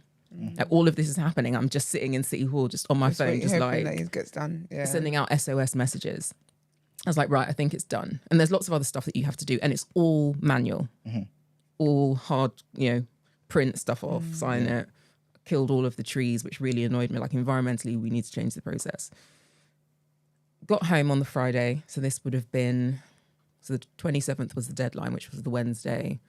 So whatever so 25th was a Monday, 22nd. Get an email at 6:30 saying, you're missing a nomination in Kensington and Chelsea, and you're missing a nomination in Camden. So I spent that weekend back out, and I was like, I'm not just going to go and get the one nomination. I'm getting 6 for both. By this point, I then had the database, so I could check. Okay. But it's still manual, so it's, they send you this massive archive of stuff, and you have to go through and check it all. Went back on Monday morning, submitted it, and that's when I did the video where I was like, we did it, we got on the ballot. But you can see in that video, like, the release of, because it was a lot. I rarely quit anything, but there were points in that process where like, I don't know if I can do this. Wow. And then you have to pay the money. And I didn't want to ask my family for the money. What are you paying for? So you have to pay to be on the ballot. Okay. So you have to pay £10,000 to be on the ballot. And then you pay £10,000 to go in a booklet that most of you will get dropped on your front door in the next few weeks. And so I was like, do you know what? I need certainty on this. So I got a loan. So I was like, right, I've got the money now. I'm paying that loan off for the next 5 years. But it's okay. For the good of the people. And then, that was that bit. So I was at home on the Monday, on the 25th, after doing that video. And it was instinctive. I was literally walking out. I was like, let me just do a quick video. And I was sort of sitting on the sofa, just taking a minute to breathe. And one of my girls was messaging my phone and then deleting the message. I was like 5 deleted. I was like, is she all right? And then another friend messaged and was like, oh, you really need to clean up this narrative around the Tory thing. You should do a Q&A and you should do a video. And I'm like, why? What are you talking about? Where's this come from? Yeah. And I didn't realise that there was then this post on Shadeborough. And the video was then not trending. It was like lots of people looking at it on Twitter. And I'd gone from this moment of, I've just done the hardest thing I've ever done and something that I thought was a good thing and everybody hates it. Yeah. I was like, first day of my period, I was like, I'm gonna take these earrings off, and I was like, pat, pat, pat, pat, pat, pat, pat, pat, pat, pat. And I was like, what am I doing? Why am I even responding? Like, what's the point? How many people are you gonna respond to? Because I'll be honest, I saw the tweets and I saw you fight, and I just said, yeah, man, this is gonna be a long fight. This is gonna be but your friend that kept messaging and deleted it, that's so funny. That is so me, because how do I structure the sentence to say, hey, I think they're cooking you a little bit. It's a bit tricky. Yeah, but she I had no understands idea what was where it going was on. coming from. Yeah. At the time, did really you broached actually? that. Yeah. Did you understand where it's coming from though? No, so I didn't know about the post. Okay. Yeah. Because I was just at home, like I wasn't looking at my phone. Yeah. I was just breathing from that, I'm doing something. from doing something. And so to see this thing, I was like, what's going on? And she was busy, so I couldn't connect with her. And I think my brother must have sent me the Shadeborough thing. And I was like, oh, what's this? I was like, what's this? And then someone told me, so one of the parties must have paid to have it put on there. Really? Okay. So they will have tracked, so they do assessments of how do you kill the other opponents? Yeah. What's not going to make them poll well? And so They said, oh, put them in the midst of black people. Black media. So they know, so as a black candidate, Yeah. they know that if black people show up to vote, I can win. So what's the fastest way to kill her chances? Make sure that her community won't vote for her. They're in the So media. one of the parties paid for it to be on there is what I have been told. But you didn't. Were you told which party? I have suspicions. Fair. Yeah. So I was just in that thing of what's going on? Yeah. And then I also have this other side of me that goes, the universe doesn't make any mistakes. And I was also thinking as I was walking out of the GLA, now I've done the 3:30, how do I get to the 1.5? No one knows who I am. So we've got someone on the line that wants to. They've locked off. The thing is, But to your point, yeah. Yeah, apologize. Now that, I get it. Yeah, apologize that there was heavy breathing. He was giggling at people saying that he was something like Darth Vader. So it was. Yeah, he was probably being came real off. heavy. You know, I didn't want to say anything. I thought it might be it's a health condition. But it was Oh, being you real can hear, heavy. you can hear. Oh, I can hear. Yeah, we could have it in the thing. We hear But the anyway, breathing. Call back though if you need Yeah, to. yeah. All right. I think we should deep dive into the manifesto. Yes. Yeah. All right. People are Before you dying deep for dive, it. there are quite a few questions from the community that I just want to pop off just quickly before you dive Okay. into that. Yes, please. Why should we vote for her over anyone else apart from her being black? What policies is she going to implement? We can get into that when we deep dive. Next one is, what areas of London's infrastructure will be concentrated on, and how will this improve? We can get into that into the deep dive, I guess. Next one is she going to keep the congestion charge policies? I guess we can go into that because you're talking about your policies.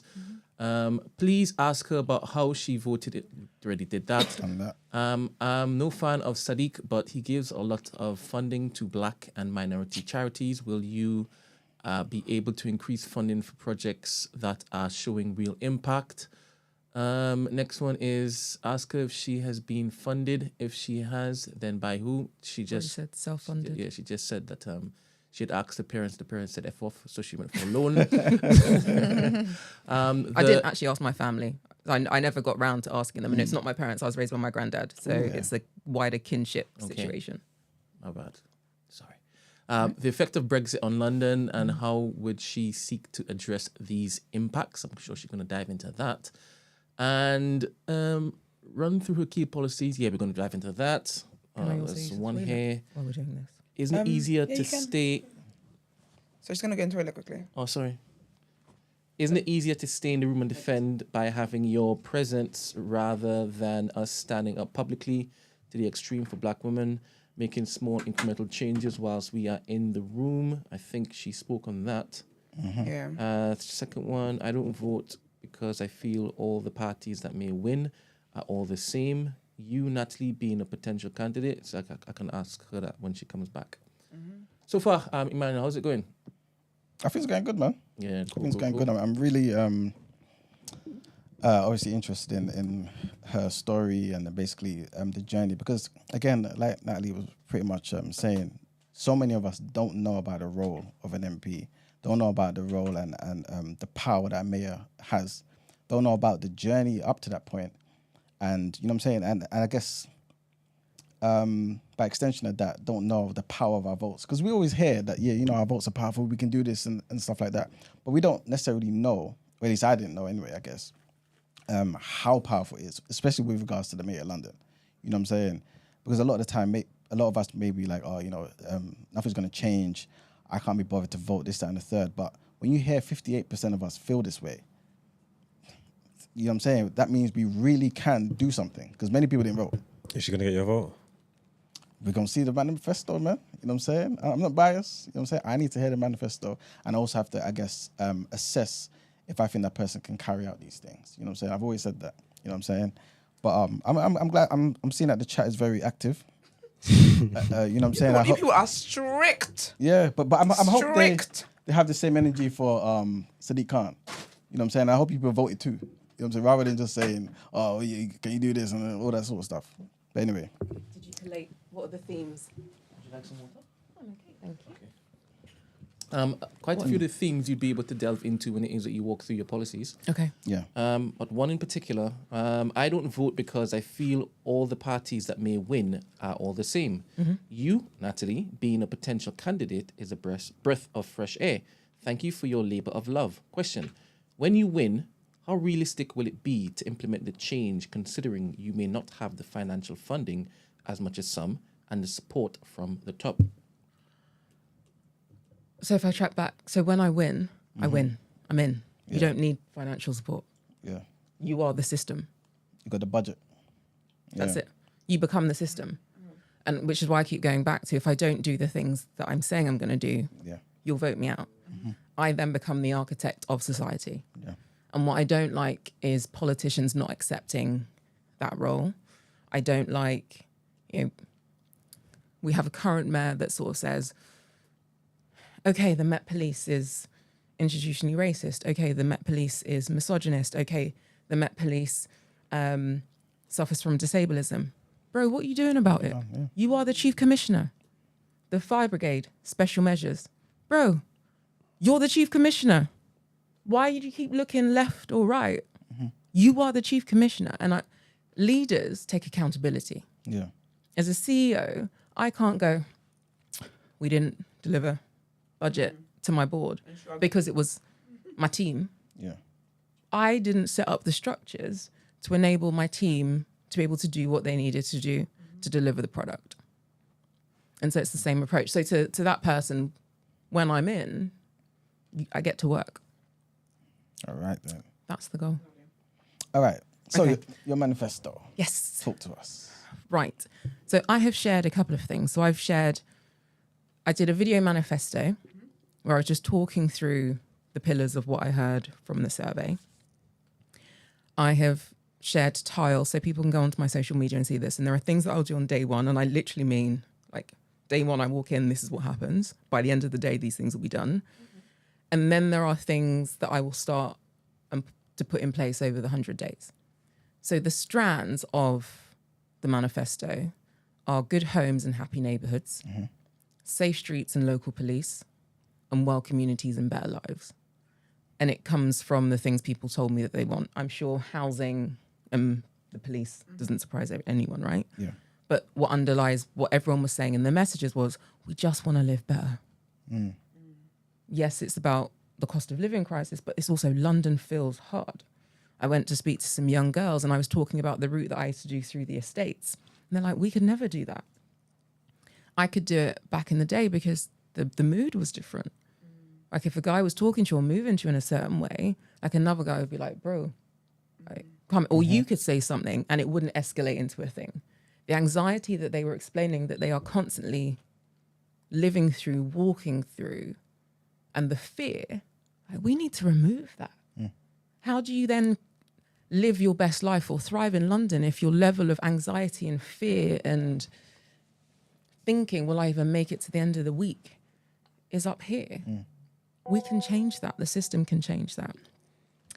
And it's not just young people. There were lots, older people that was talking about loneliness. There were businesses that were talking about the fact they're struggling. Entrepreneurs saying, I don't know where the support is. Charity organisations saying, we've been left behind. Like I saw, Represent Radio needed £50,000. Otherwise, they're going to shut down the whole thing. Represent is a London institution. That should just been a call to City Hall to say, we've got a gap in our funding. This is everything that we deliver for London. Plug. Yeah.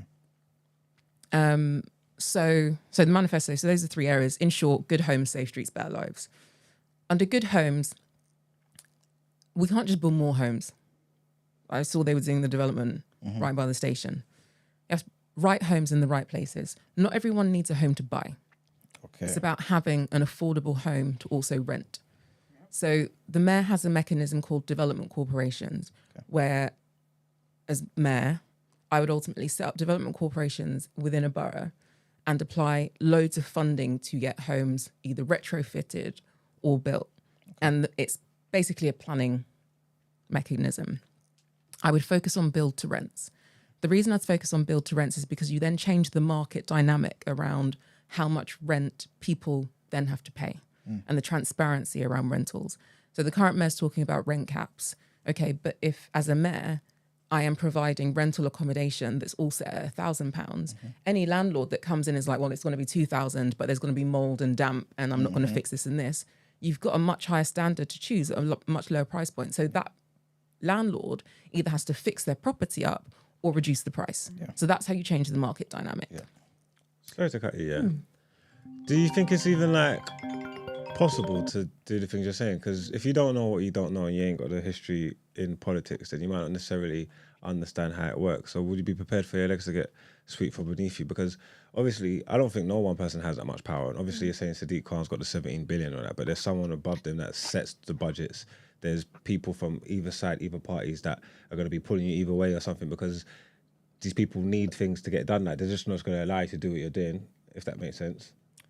Because if that's the case, then Sadiq Khan's the most powerful person in the country. Like, do you get what I'm trying to say? There's people lobbying in positions for change to get things. I'll give you this money here. I need this thing signed off here. You've got to do this, boom, boom, boom. And there's people are just being pulled each different ways to set everybody's agenda.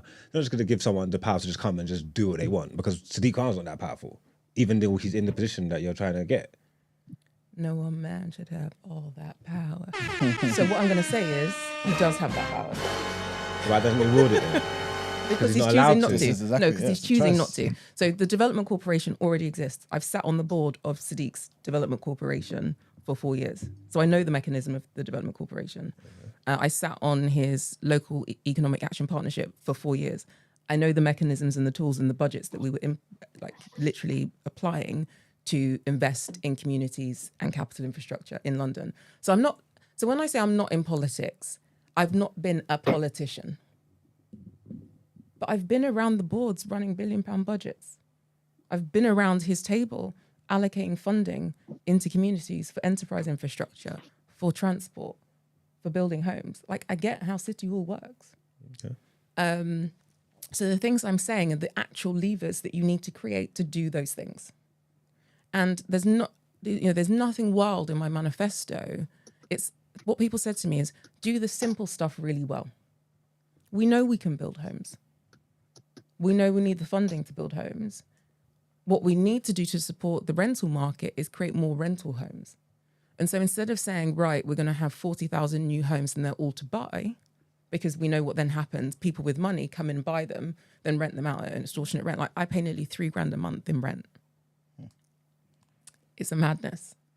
So focusing on build to rent homes through these mechanisms called mayoral development corporations, no one's going to stop the mayor from doing that. There's an act called the GLA Act, which basically says the mayor can do anything for London that London needs to make London better. If you choose not to do something, and I say this, there's in the brochure that will arrive through people's doors, youth homelessness is a political choice because you are choosing not to invest in the systems and structures to change it. I really want people to take this away. The things that are not working in your life are political choices. As an independent, the parties can't pull me. I don't work for you. Stop calling my phone. I don't work for you. When you're in a party, you're thinking about your next job. So even if I'm mayor, we've seen, so Boris went from mayor to PM. Let's say Sadiq's trying to be PM. He now needs to keep everyone in his party happy. So he'll only deliver certain policies because there's going to be loads of people that he's going to need to vote for him. in favours at some point. Yeah. I don't need any of that. I literally need to keep you happy. The voters are my boss. So the dynamic changes. So wouldn't they? So why would they let you in then? Who's they? Who's letting them? Who's 'Cause they? we're voting. Huh? You're voting. We have to vote. I hope you're voting. Well, that's what I'm trying to say. But they've got the power to spin stuff, to Who's PR, the parties, Oh, yes, in this propaganda, process. Yeah. ruin your reputation. Yeah. They could do everything to not let you in. But I mean, if the worst thing they can do is get a Shade Borough post up. Yeah, they ain't really working. So just quickly, we've got someone on the call. I don't want him to drop off. Morning.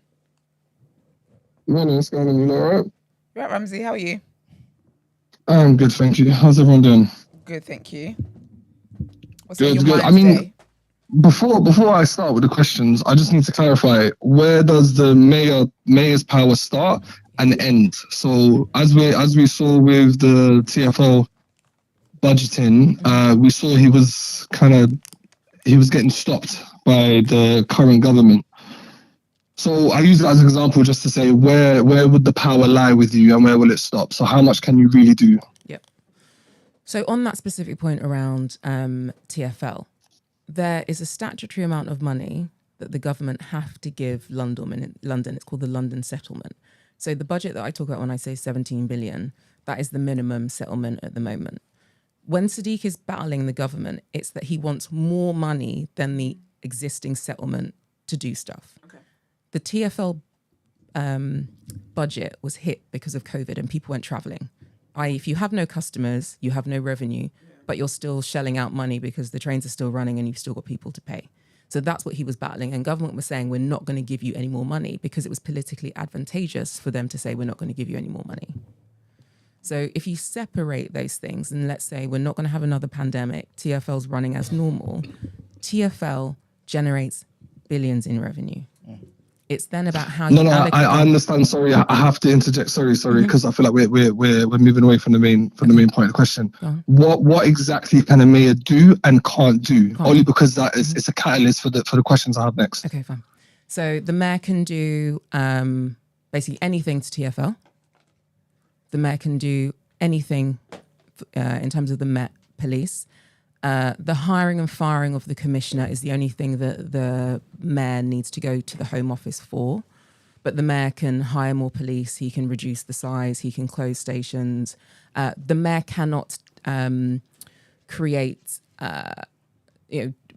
policies around justice. So prisons, sentencing, that sort of thing. Housing, the mayor creates a plan called the London Plan. So when homes are being built, that is ultimately decided by the mayor. He has to negotiate a budget with central government, but ultimately where homes are built, that comes from the mayor. In London, anyway. Skills, the mayor has all of the budget for post-16 skills in education. The mayor can't do anything or isn't really allowed to do anything in schools related to education policy. Syllabuses and all that stuff. Say that again, syllabus, yeah, exactly. So the mayor can't dabble in that. But the mayor could decide to fund entrepreneurship provision, because that's outside of the curriculum, or the mayor could fund enrichment programs because that's outside of the curriculum. But core curriculum, the mayor can't really dabble in. The mayor can engage at FE, so anything post-16, the mayor can engage with. Arts and culture, totally the responsibility of the mayor. What the mayor couldn't do is tell galleries that they need to charge. That comes from DCMS. On the environment, the mayor can do anything. That's one of the things the mayor has to negotiate, though, with central government, because there is limited budget around that. But EV infrastructure, rivers, canals, all of that, the mayor can do. Sport, again, completely within the mayor's remit, but it's a small part of the budget. So it's one of the things that the mayor grapples with government on. Trying to think about the big things that the mayor also does. Something like the Bakerloo line extension, because that comes under TfL, the mayor could decide to do it. He would then have to, or I would then have to battle with Department for Transport to get a funding pot to do it, which is the same, in any business. You might have to go to the board and say, right, we've got a proposal or a business case for this thing. We need your investment to do it. Is there any specific area that you're like, the mayor doesn't have power, or who owns the power, or what?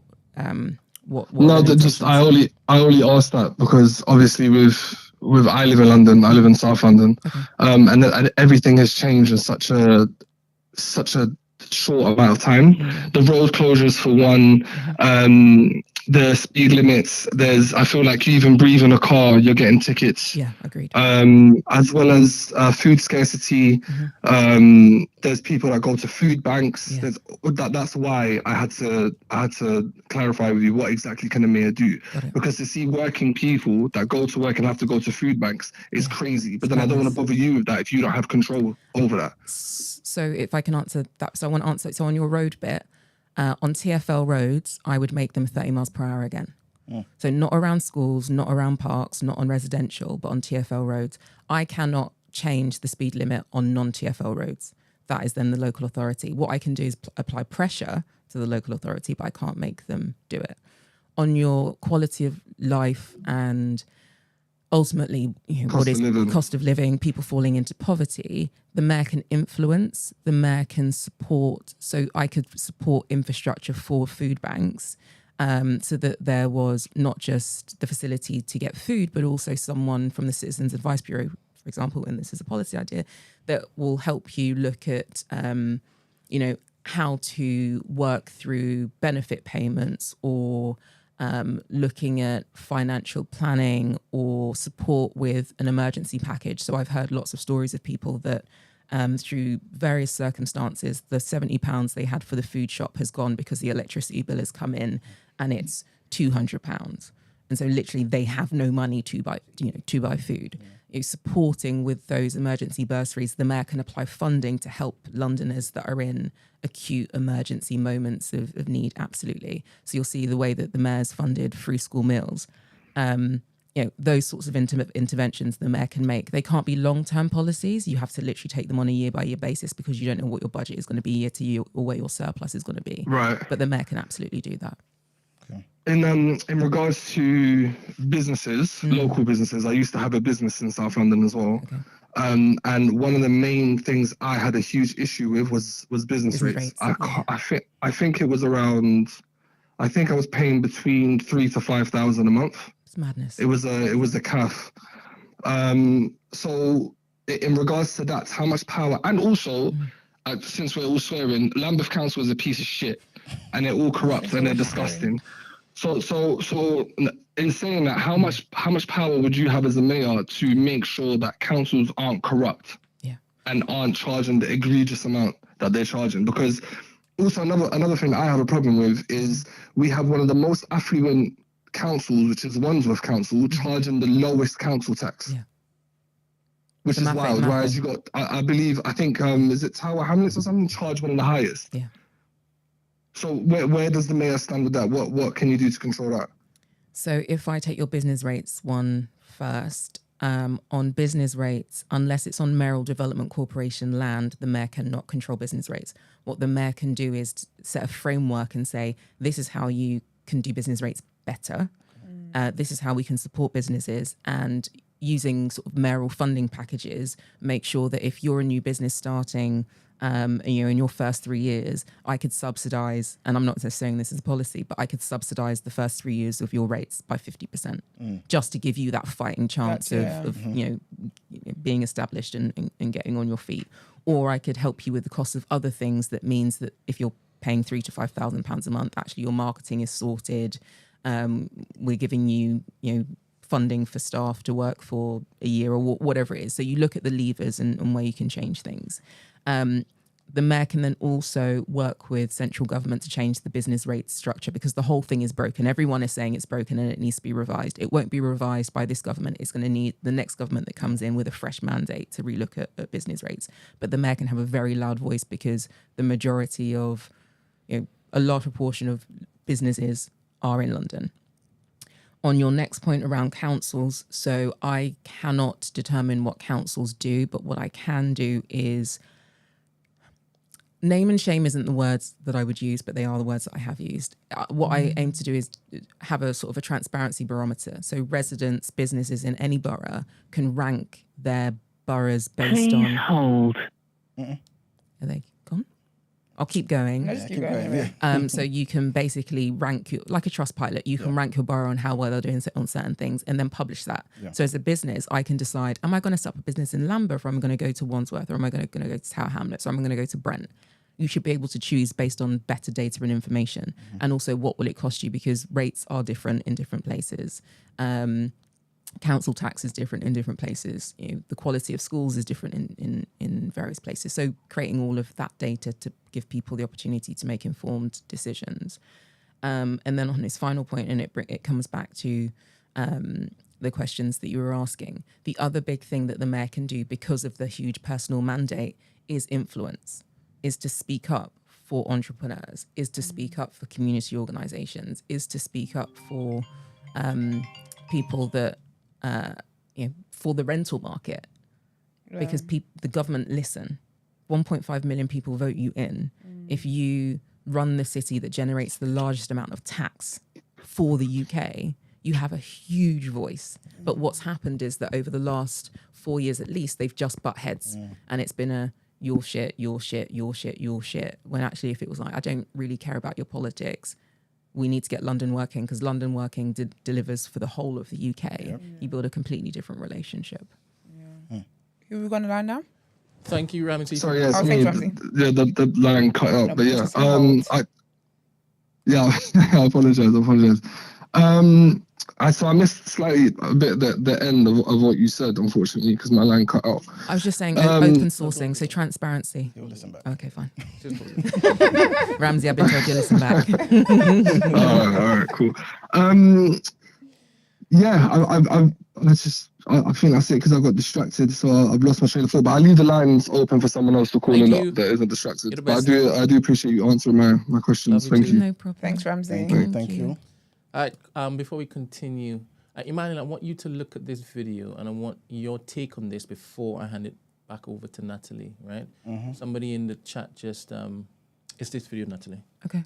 Somebody in the chat just flagged it. I need to know what it says. Yeah, hold up.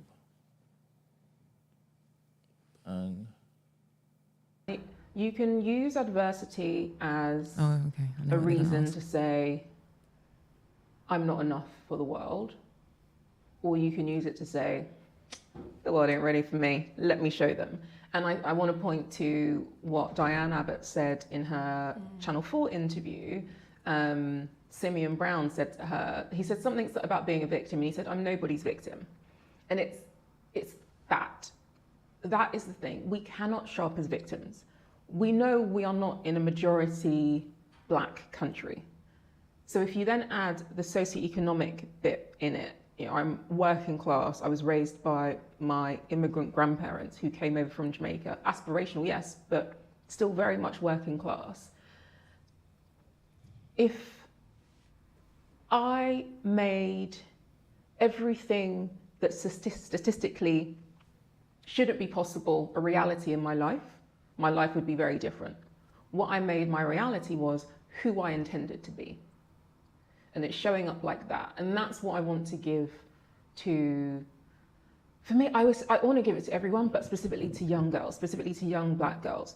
Decide who you want to be and drown out all of the noise. And so when I walked into that pub and they used the N-word, I was with my friend who was ready to like she's from Lancaster, she was ready to take them on. And I was like, whatever. I mean, I'm going to open a business in this town and be one of the most successful entrepreneurs, so it's okay. And that's that. Some people might not like the way that I say this, but whenever I've been in an environment where someone has underestimated me, I'm like, oh, it's okay, because I'm going to be your boss at some point. Facts. On Twitter, someone was like, you can't girl boss your way out of racism. I'm like, look, it was a clip on what I was talking about 20 years ago, well, longer than 20 years ago, when I was at university. That's what happened. So I was explaining how hard going to Lancaster was because I was one of very few black people. But I chose to go to Lancaster because I wanted to start a business. And I wanted to be, and I actually said this, a big fish in a small pond. So I went to Lancaster. You know, you're 350 miles away from family, anyone that looks like you. You're familiar with yeah. Yeah. So we at a couple of weeks or maybe a couple of months into being at uni, we'd walked into this pub. I'd never really been to pubs before, but I went with my friend. She's from Lancaster.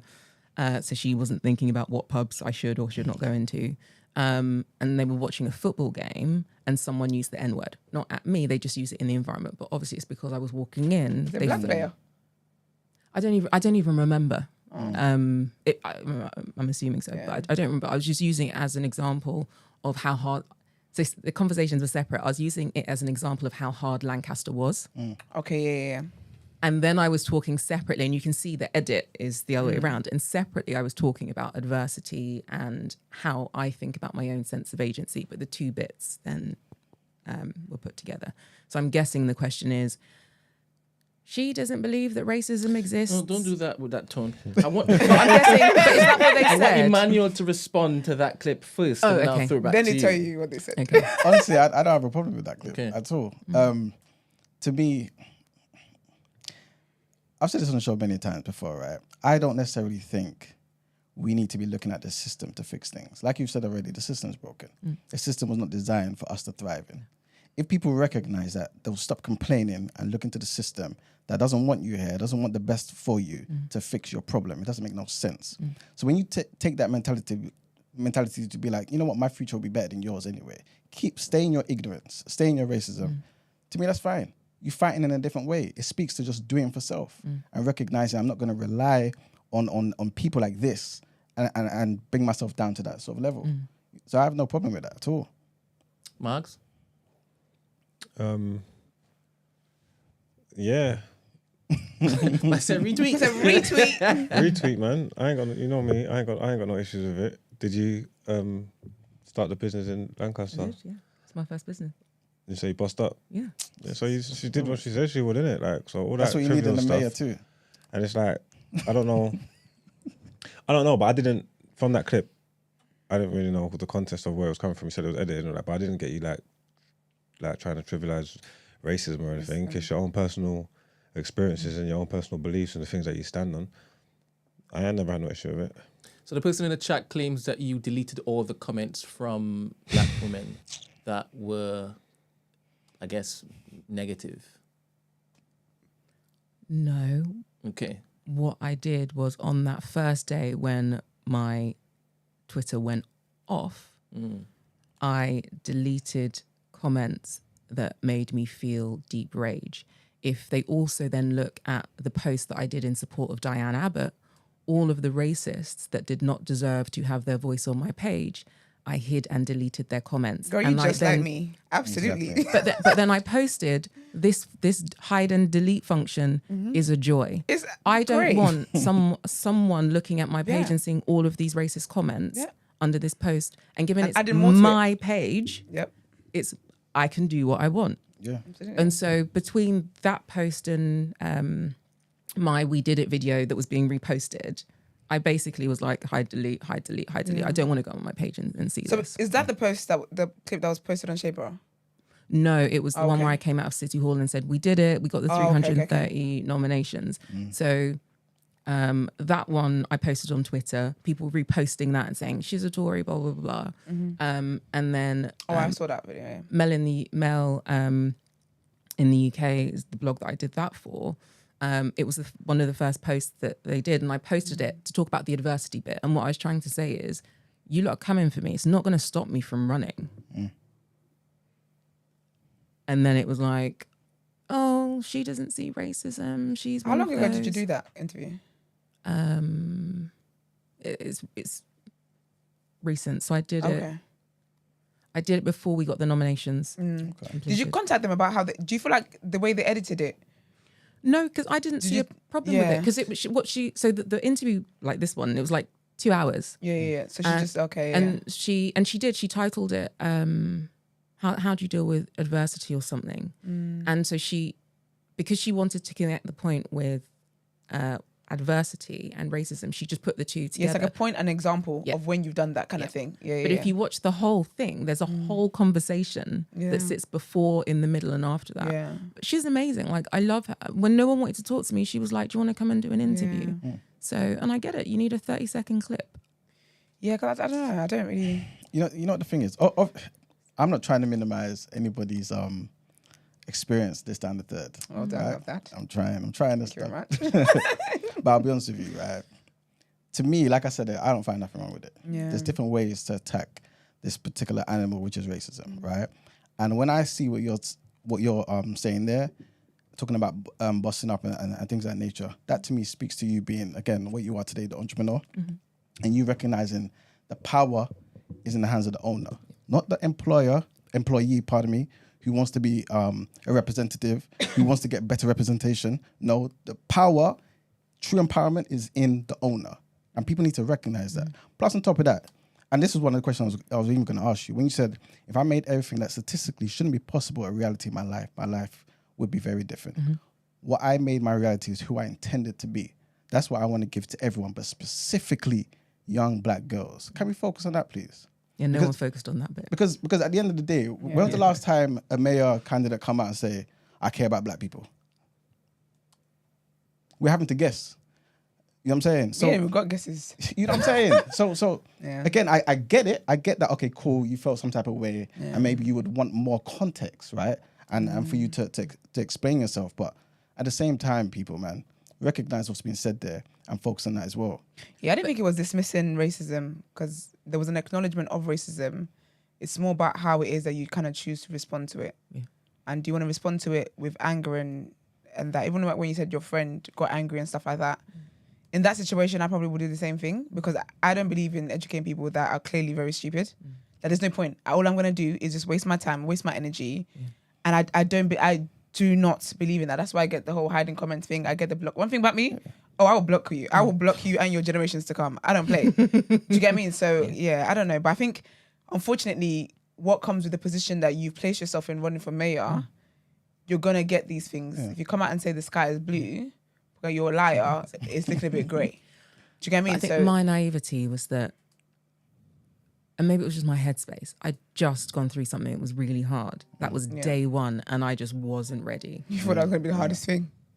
Right? They said Beth, watch. Yeah. Like, hold my beer, let me put it down. Challenge accepted, Natalie, they said. And so from that, and I took a step back and I was like, okay, some people, I'm going to respond to genuine questions where people are genuinely curious. People are really upset about the fact that I went through the Conservative long list. So I'm going to do a Q&A. You can ask, it's not like I'm hiding in a corner. I'm like, you can ask me anything. And then I wrote out my responses and posted them. Like that should just show you who I am. Like I'm not out here like diving away from this. Yeah. We'll get back to the manifesto, but we've got another person online. Who are we speaking to, please? Hi, this is Cara. Oh, Cara. Natalie. Hi. I've been following you for a couple of weeks, I would say. I first came across you on Twitter, started to follow you on Instagram. So I was waiting to basically be sold to buy into the dream, basically. And I'm not there. Okay. I did watch that video. I was one of the people that commented. It's not that people don't believe that you believe in racism. What we were saying is that when you're talking about the things that are experienced in London today, like that young girl that was stabbed in Croydon, saying things like rise above it is not going to work. These kids are not safe going to school. So when you say things like rise above it seems very dismissive. It seems like you don't really understand the nature of the problem and like the barriers to girls' safety in London. I think we might be closer to the same age. So it was very different when we were in school. The stabbings weren't as much. When I was 17 years old, my friend was shot to death. So if someone had come to me and said, well, just rise above it, remember what will be in future, that is not going to help these kids. And then when you say that where Iman said, well, listen to what she's saying, please, that black girls have all this potential. Well, then why doesn't your manifesto say how you're going to invest in these black kids? You say you're going to invest in entertainment and arts and this, but you don't say how you're going to specifically target these young kids. Did you watch my manifesto launch? Yeah, I did. On Monday. And did you not hear me say anything about young people and loving on our young people? I heard you talk about young people, but you kind of talk about it quite in a, you're not very specific about it. Okay. You don't actually say what you plan to do. Okay. Like you say you want to remove ULEZ, but then you don't actually say, okay, how are you going to go removing something that costs billions of pounds? Okay. Oh, I don't want to cut you, so go on. No, please. Okay. Go ahead. So what I would say on the video is that single video and that single moment in time isn't my response to every single challenge black people face. It was part of a conversation that I was having. And if you watch the full thing, it's a full conversation. So I'm sorry if you watched it and you thought it was a response to all of the struggles black people face. And that is the advice that I give to young black girls. See, I think that's exactly what you did on Twitter. People are not saying that's a blanket response. We're saying to what you actually said. You're saying, you gave an example where you experienced racism, the type of barriers that black girls are facing. The barriers that black girls are facing today are not just basic racism. So saying rise above these barriers, to me, is I don't know how you could have said it. I just don't get it. Okay. I mean, there's nothing I can do to change how you feel about it. I can just say, I'm sorry if that example didn't make you feel. Okay, so also that is worrying because all the people in that black women, and you were talking about how they were racist in that comments. I remember sitting there that day, reading the comments. People weren't calling you a racist, denial or anything like that. We was talking about what black people are actually facing, and you were quite dismissive in that. I don't remember being dismissive. I remember feeling attacked and being like, okay, I will show you who I am as a candidate. I will show you who I am through my policies. That's what I remember doing. Again, if that's how it came across, I'll say sorry. But I can't go back to the 25th of March and change the conversation that happened on Twitter. That's the conversation that happened. But you could make an effort to make sure that your stance is clear, right? You could make an effort because these are the people that you absolutely want clarity on. And I will give it to you right now. I think it's more dismissing what young black people go, because I don't want to say it's girls, young black people go through in London. I think it was quite dismissive just to say, remember what you're going to be in future and ignore these things that they're dealing with. But again, I'm going to make the point that I didn't do that video or that post or that conversation dismissing, in my mind, the experience of young black people. So the question wasn't, tell me what your response to young black people that are going through the level of high anxiety, trauma, not feeling safe is. And then I said, this is my response. That was not the conversation. And if you look at the video that I posted at the community radio station, I'm talking to a group of young girls and I say to them, it makes me sad that you cannot walk the estate routes that I used to walk when I was your age. As mayor, I need to fix that for you. I need to make sure that you do not have that constant sense of feeling unsafe. I need to make sure that you can get from A to B so that you can thrive and live your life. And there is loads of ways that needs to happen. And it's the small things from wayfinding right through to transforming the Met Police, right through to making sure that we have spaces for young people to be young. It's making sure that we are looking after the mental health of young people. There is a mental health epidemic that is being ignored. It needs funding, it needs infrastructure. All of that can happen if there is a political will and choice. And that's what I said in that video, because the question was directly about how will you make me feel safe. The video with me with the beret on, it was a very different conversation. And I think this is the challenge of social media. People have all of these things that they want a mayor to do. They see me as a black woman and they're like, this is the response that I need her to give me. And they take a moment in time and say, she said this. And actually, I've posted so many videos. My short manifesto videos, I absolutely talk about young people. My manifesto launch, I absolutely spoke about young people. I did a whole bit about Child Q and the fact that Child Q is my motivation for running. Like, she is the reason that I keep going when I want to throw my phone out the window. I absolutely love the video to not connect with that, to me, it hurts my feelings. But to me, it does. It hurts my feelings because it's like, well, I have to bend over like every single way to say everything in the right way. And for someone else listening is going to say, oh, but she didn't talk about this or she hasn't done this. So I'm never going to make anyone happy, or I'm never going to make everyone happy. So I think the thing that I want to be really clear on is if you have a direct question, as a direct thing that you want to talk about from a manifesto perspective, drop me a message and ask me, and I will absolutely respond to the exact immediate question. I don't understand why that wasn't your response when people were asking you these things. But that's not what anyone asked me. If someone asked me that on Twitter, I would have responded with that. The only conversation that happened on that day was, why are you a Tory? You're a Tory. That's the only thing I responded to. No, Natalie. I was one of those people in those comments, and that wasn't what people were just saying. So there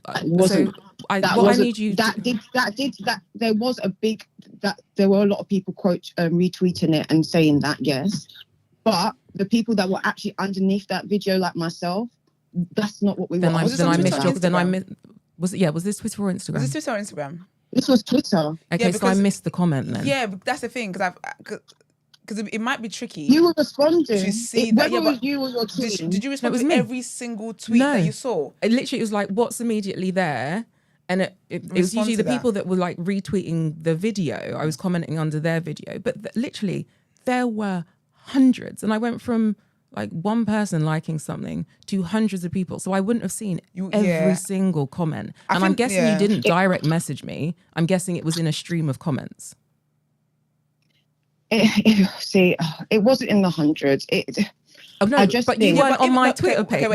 It was in hundreds. If you go to the page, it was in the hundreds of comments. And then on Instagram, it was exactly the same. But let's be realistic now. Okay, she didn't answer it then. Let's just say she missed the comment. She answered it now. The way she answered was great now. The only problem is, if we, let's say, but basically the mirror of her, I am a black woman around the same age group, living in London, blah, blah, blah. We are the people that she wants to vote for her. Yeah. I found that her response to us was very different from her responses to other people. In what way? Which people? Breathe. It was quite dismissive. It was quite passive aggressive. It was just... Yeah, but can you give grace for that? Considering she was getting cooked. I can. When she said that she felt like it was in her feelings, I 100% get that. But I also want her to take her feelings out of this. I 100% get that. And it may not be easy. I don't think that's fair.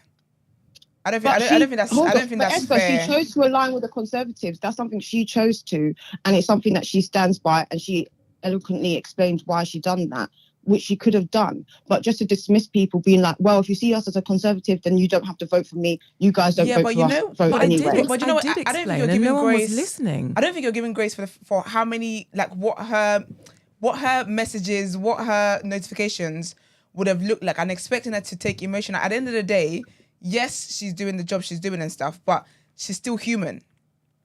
Do you get But no me? one's personally attacking her. Sorry? Oh, they were.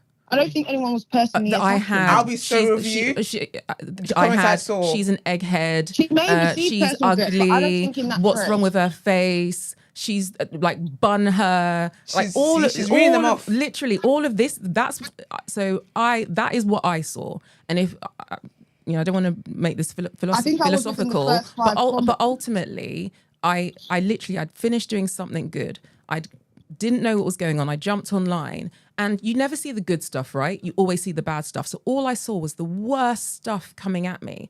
I didn't see anyone asking like normal questions on, well, what's your policy idea for this, or what are you doing for this? I asked normal questions. Yeah, but she didn't. Sorry, I didn't see see it. it. Is what I'm saying. No, but she's not saying that there wasn't, and she didn't receive any. She said she didn't see any. And so had I seen it in that moment, actually in the haze of all of the other stuff, I probably would have responded, because I was like, finally someone's asking me a good question where I can respond. Everything was about the Tory bit, or how I looked, or how I spoke, or all of this stuff, and I was like, whoa, I'm trying to help people. Because I think the reality, Carol, like I get what you're saying, but when you're not the one that's on the receiving end of it, you wouldn't understand the magnitude of what it is that you're receiving. And as much as, yes, you might have left, I don't know how many comments you left, but let's say you left one comment. You're one person that's left one comment that is an actual question about what it is that she's doing. If other people are there like cooking and stuff like that, if she's seeing that, that will take a toll on anybody. Yeah. I've told people, and even her telling people, don't vote for me then, I've sat on this sofa and told me, if you don't like me on the show, don't watch the fucking show then. Now I'm swearing. Don't watch the show then. Do you get what I mean? So I think there has to be graceful. I think with your question, you've been able to present it to her now, and she's answered it, and you acknowledge that she's answered it, and you wish she had done that then. But unfortunately, we can't reverse time. So we just have to move forward with how we are now. Yeah. All right, Cara, thank you very much for calling. Sorry, can I just ask a question? No, don't go just yet. Don't go just yet. Before you go, it was nice of you to say that when it is that you first saw. Sorry. Brent, can you just ask her? I can come off the phone after this. No, I don't want you to get off the phone. Wait, just wait. It was nice of you to basically say when you saw her running, you went to go and follow, right? And then you heard. Yeah, I'm following her. Lovely. Now, what's your biggest fear? If this beautiful young lady runs for me and she wins, what's your biggest fear that you want to make sure doesn't happen? What is my biggest fear? Oh, I don't know what the answer to that is right now. Because you want to support her. I want to vote for her. Yeah. I would love to still have my full trust in her and vote for her. I might have to look into that, what my fear is. Beautiful. When is it you go back in the comment section at me? When is it you think of it, and then I'll ask her. But before you leave, what did you want to say? Can you ask her about her Good Homes and Happy Neighbourhood plan? She said that she wants to implement a tourist levy, but I'm also worried about how that may affect other industries, like fashion heavy relies on tourism, the entertainment relies on tourism, and how that might impact other industries. And then also, can you ask her about London high streets? Our high streets need major development, they need investments. All right. And what her plan is. And then also, could you ask her, she said that she wants to set up police hubs on local high streets, how that's going to work when the communities and police forces do not have a good relationship. All right. Thank you very much. Thank you, Natalie. Thanks, guys. Thank you. Yeah, thanks, Cara. So there's something I want to say, and this may or may not go down well. Sorry, we're here now. No, but it's more... I do not expect everyone in London that's eligible to vote to wake up and vote for me. Yeah. Like, if you're looking at my policies and you're like, that ain't it. That ain't it. Yeah. then I'm not your Then it's fair, candidate. yeah. And which is that's politics. fair. That's That's how it that's works, democracy. Like you've got 12 other candidates. I want people to look at all of the candidates and what they are offering and choose the candidate that is going to deliver the things that you want. That is the most important part. Absolutely, so I do not expect anyone just based on them being black or being female to vote for me. Well, that's fine. That wasn't a bad thing. No, but someone's going to go, she said she didn't want to vote. We're going to do SYM. I'll let you guys figure out what that is. I would never do that. So then to her points around the manifesto. So the tourist levy, it's related to ending youth homelessness. We can end youth homelessness in 4 years. There is absolutely no reason why a young person in London is rough sleeping on the street or moving from hostel to friend's bed and not having that base level of security. Like, as a mayor, I can give that to people, but it needs to be funded. Okay. And so what I decided that I would do is create a tourist levy. So when you go on holiday, you go to another city, you go Paris, you go New York, you look at your bill and you've got all of these taxes. You've got a city tax and it's like 4% or €4. Yeah. I'm proposing €4 on the circa 200,000 or £4-ish on the circa 200,000 hotel rooms that we have in London to generate revenue to pay for a good night's sleep. So I'm saying it's a good night's sleep for a good night's sleep. Yeah. £4 per night. Or no, it's usually the stay. Okay, cool. So there are lots of different mechanisms of how you do it. And I might not apply it to hotel rooms under a certain price. Okay. So it's only hotel rooms that are over £300, let's say. If you're paying £300, £4 on your per night on your bill is not going to touch the sides. So I don't think it will have a big impact on industries or tourists that are coming here to shop, to travel, to invest in things. Okay. And again, I talked about the trade-offs. Would I, in the short term, take the trade-off to make sure that no young person was sleeping on the street? Yeah, I would. Yeah. Absolutely. Yeah. A city that does not care about its people, or a mayor that does not care about his people, says a lot. So that's that bit answered. On the rest of that, so the Met Police, basically, we know the trust is broken between societies. If you're a woman and a police car pulls up to you and says, get in, you're like, not today. Sure. Yeah. If you're male, not today. So the only way that we are going to change everything about the policing structure is to rebuild what we probably had growing up and create that community connection where you know who they are and their names and they know who you are. And they know the community leaders and they've been into your schools and know you by name and they're present and they're on the high street. And the way that I had a police station right on my high street, they closed it. The way that I want to do that is through these new neighbourhood centres. And the model exists, but they don't have police in them at the moment. But they're wraparound support centres that include crisis mental health support. You would then have like a police front desk. And then other facilities, whether that's access to the internet or whatever it is, but a space that is for the neighbourhood to invest in rebuilding the neighbourhood. How's that police stuff going to help if you don't change who they are at their core anyway? You're just putting more fucked up people on more corners. So you do have to change who the Met recruit and how they recruit, and then also work through transitioning loads of people out, but you can't get rid of everyone because then there is no force at all. So it's like in any business, right? That's underperforming. You have to go through a period of getting to a place where you have the right people working in that organization. So it won't happen overnight. And the neighborhood force will be very different. They're not detectives. They are literally embedded in communities, going into, I want them to be going into schools, not as we are the police coming into school because there's a problem, but actually I'm 40. But so when I was growing up, they used to come in and do story time. Yeah. In primary school. You 40? Yeah. Oh my gosh.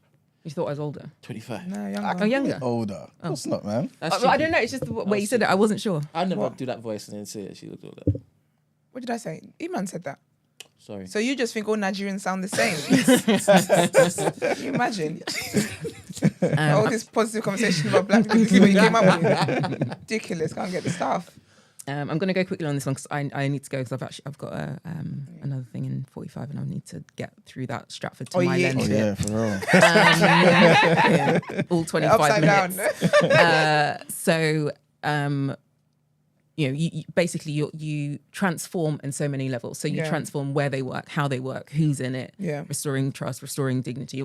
It's going to take 4 years. But putting them back on high streets creates that connection and the rest of the wraparound services. So most people will have seen that the Met Police have said they're no longer going to respond to any mental health call-outs.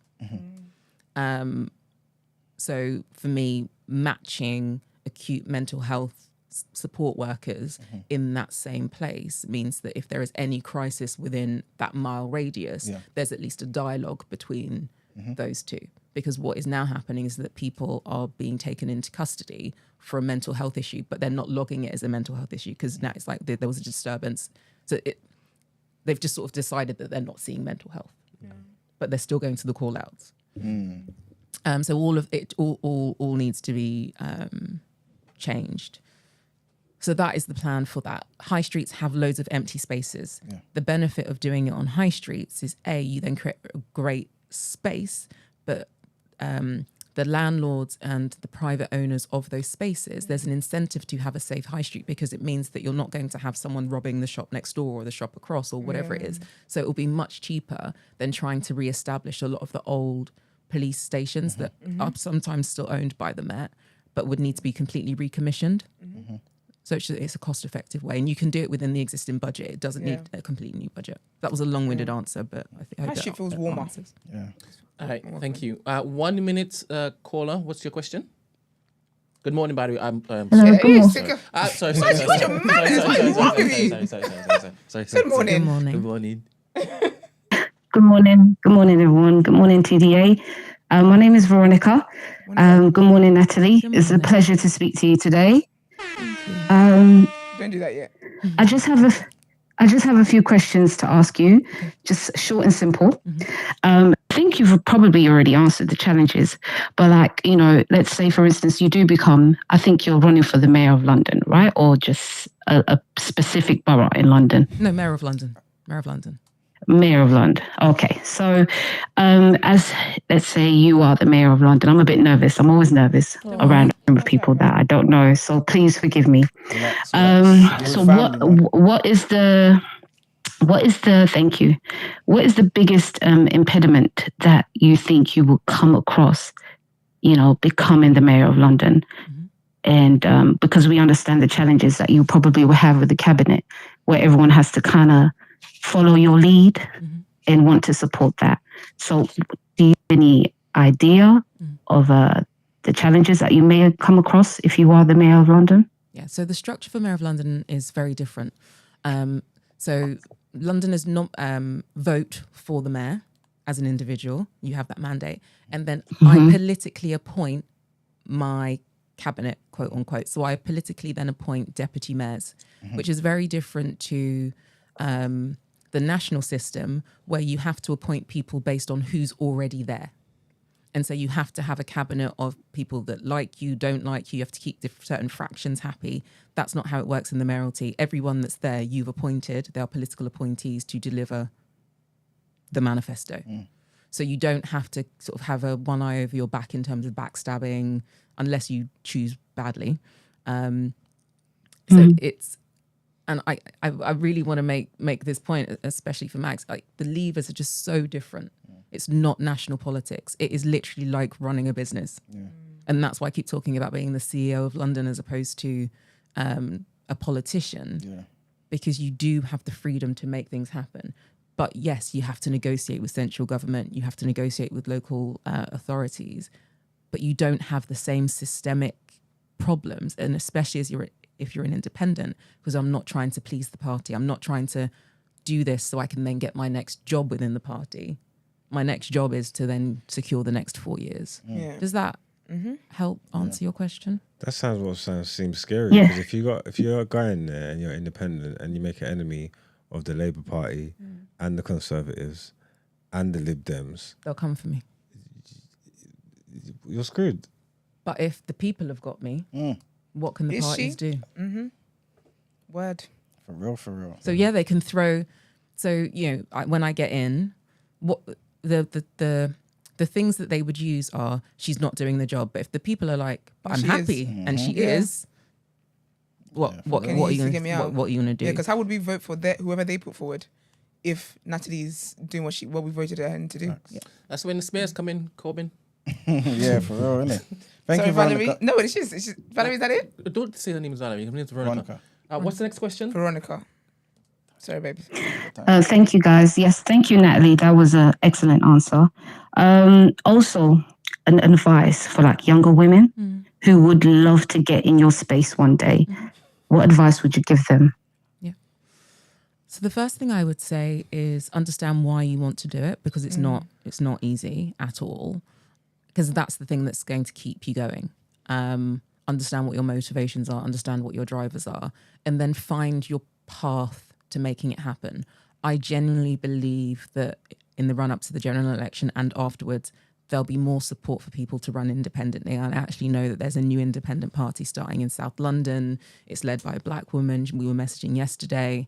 There'll be more funding pots to support independent candidates. So looking at being an independent councillor in the borough, looking at being an independent MP, absolutely running for mayor as an independent. But what you need at the mayoral level is money.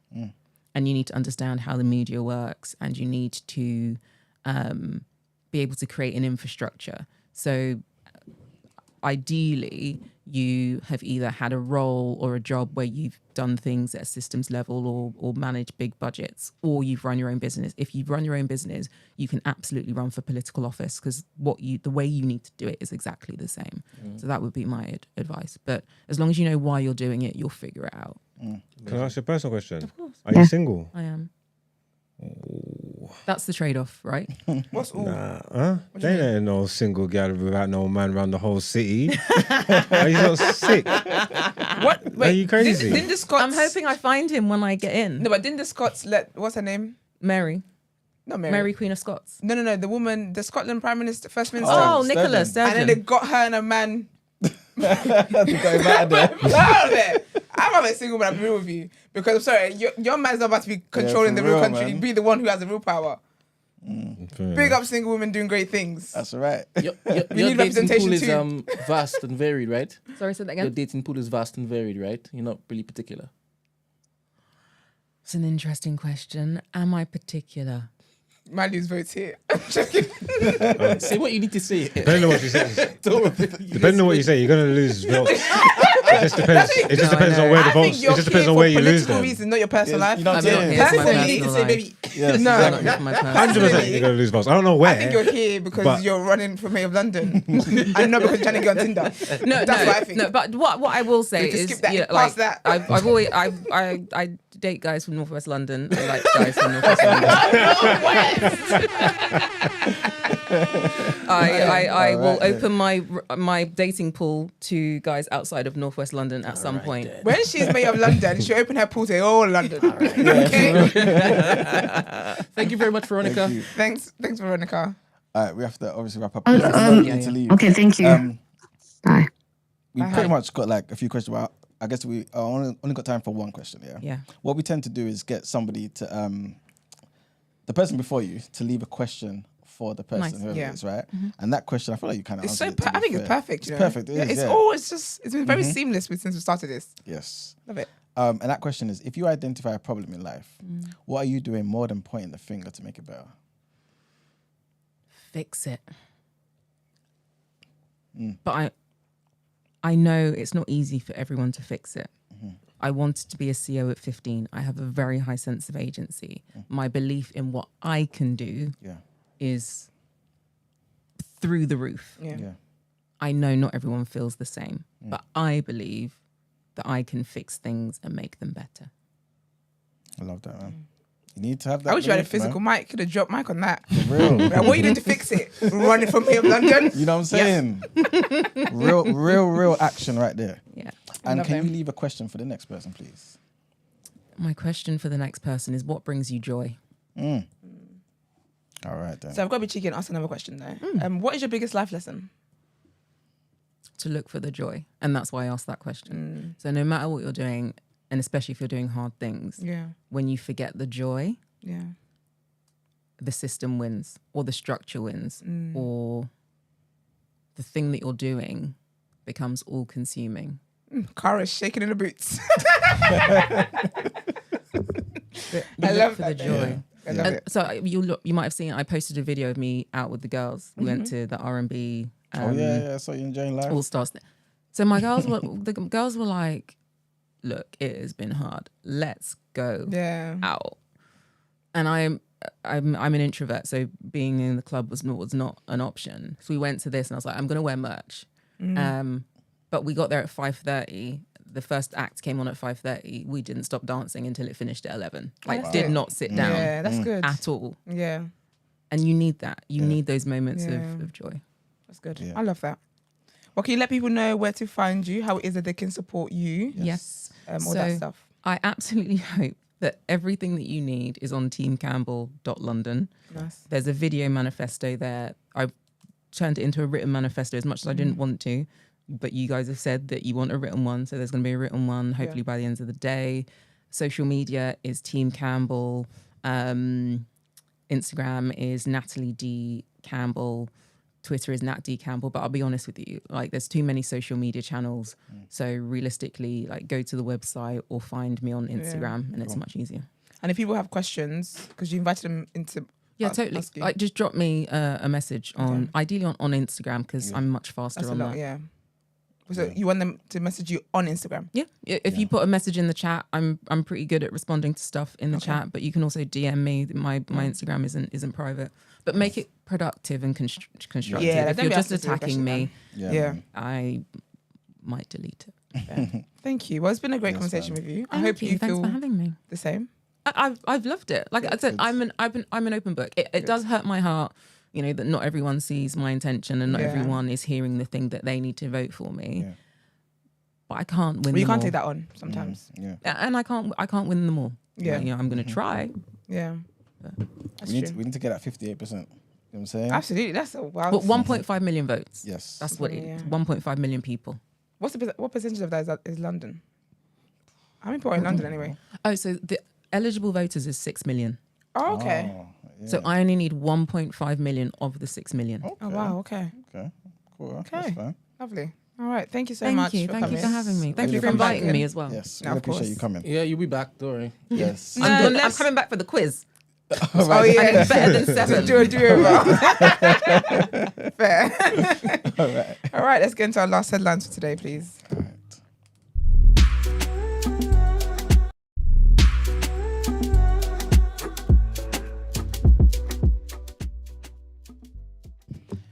All right, people. So our next headline: Labour has suspended a parliamentary candidate pending an investigation after she was found to have liked and shared a number of racist and controversial social media posts. You people's favourite party, good job. Wilma Brown. No good. Okay, sir. Read with that bias in your heart. I'm sorry. Good job, Wilma Brown, who was running in the target seat of Kilcardy and Cowden Beef, once held by the former Prime Minister Gordon Brown, has since deleted her account on X after a string of tweets were reported to the party.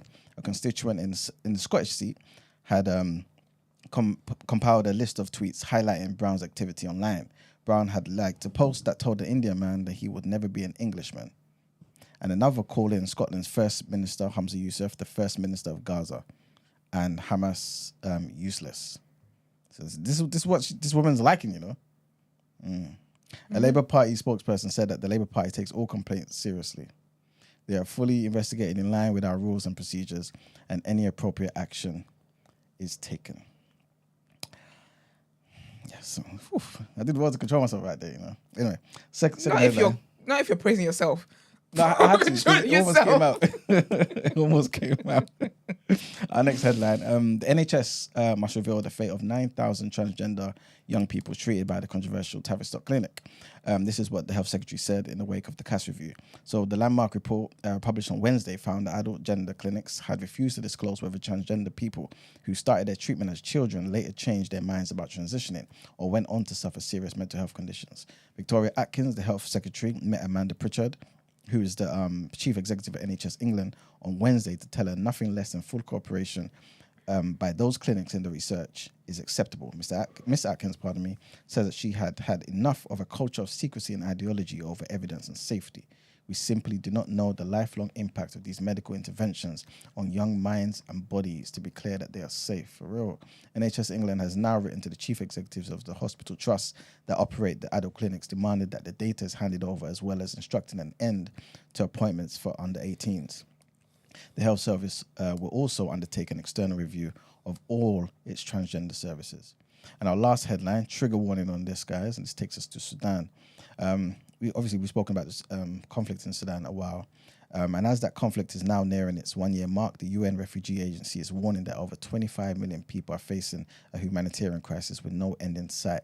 Ahead of the anniversary of the conflict on April 15th, the UNHCR said that Sudan and its neighbours are experiencing one of the largest and most challenging humanitarian and displacement crises in the world. Thousands of refugees have continued to cross borders daily as they flee the war, with most arriving in South Sudan. The number of displaced people has now surpassed 8.5 million people, with 1.8 million of them crossing borders. This is according to the UNHCR spokesperson, Olga Sarado. The refugees are in desperate need of food, water, shelter, and medical care, with many families having been separated and in distress. This is the world's poorest country. This is what another representative of UNHCR said in South Sudan. He also went on to say that you can imagine the pressure that has been put on the country since the 15th of April. Despite the worsening crisis, UNHCR says funding remains critically low. Only 7% of the requirements outlined in the 2024 Regional Refugee Response Plan for Sudan has been fulfilled. 7%. And that's it for the headlines, guys. It's time to pay them bills. All right, let's get into the reaction. Word.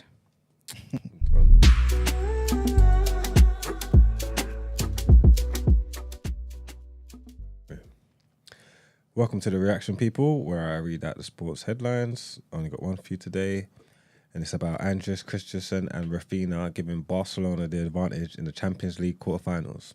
So Christensen scored a late winner with his first touch after coming off the bench as Barcelona used their super subs to beat PSG 3-2 to take control of their Champions League quarter-final tie.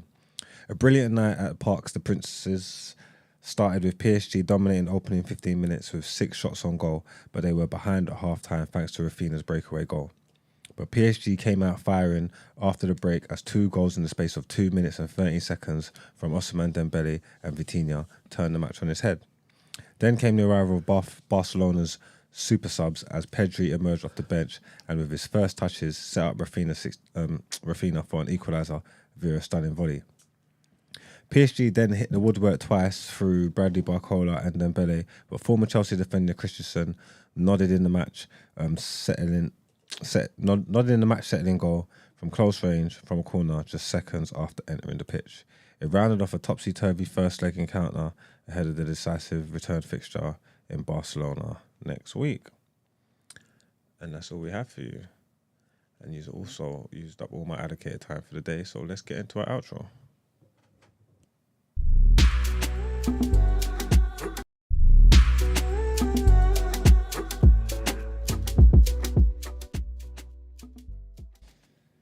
Well, people, I hope you had a lovely time with us. Big up our lovely guest, Natalie Campbell.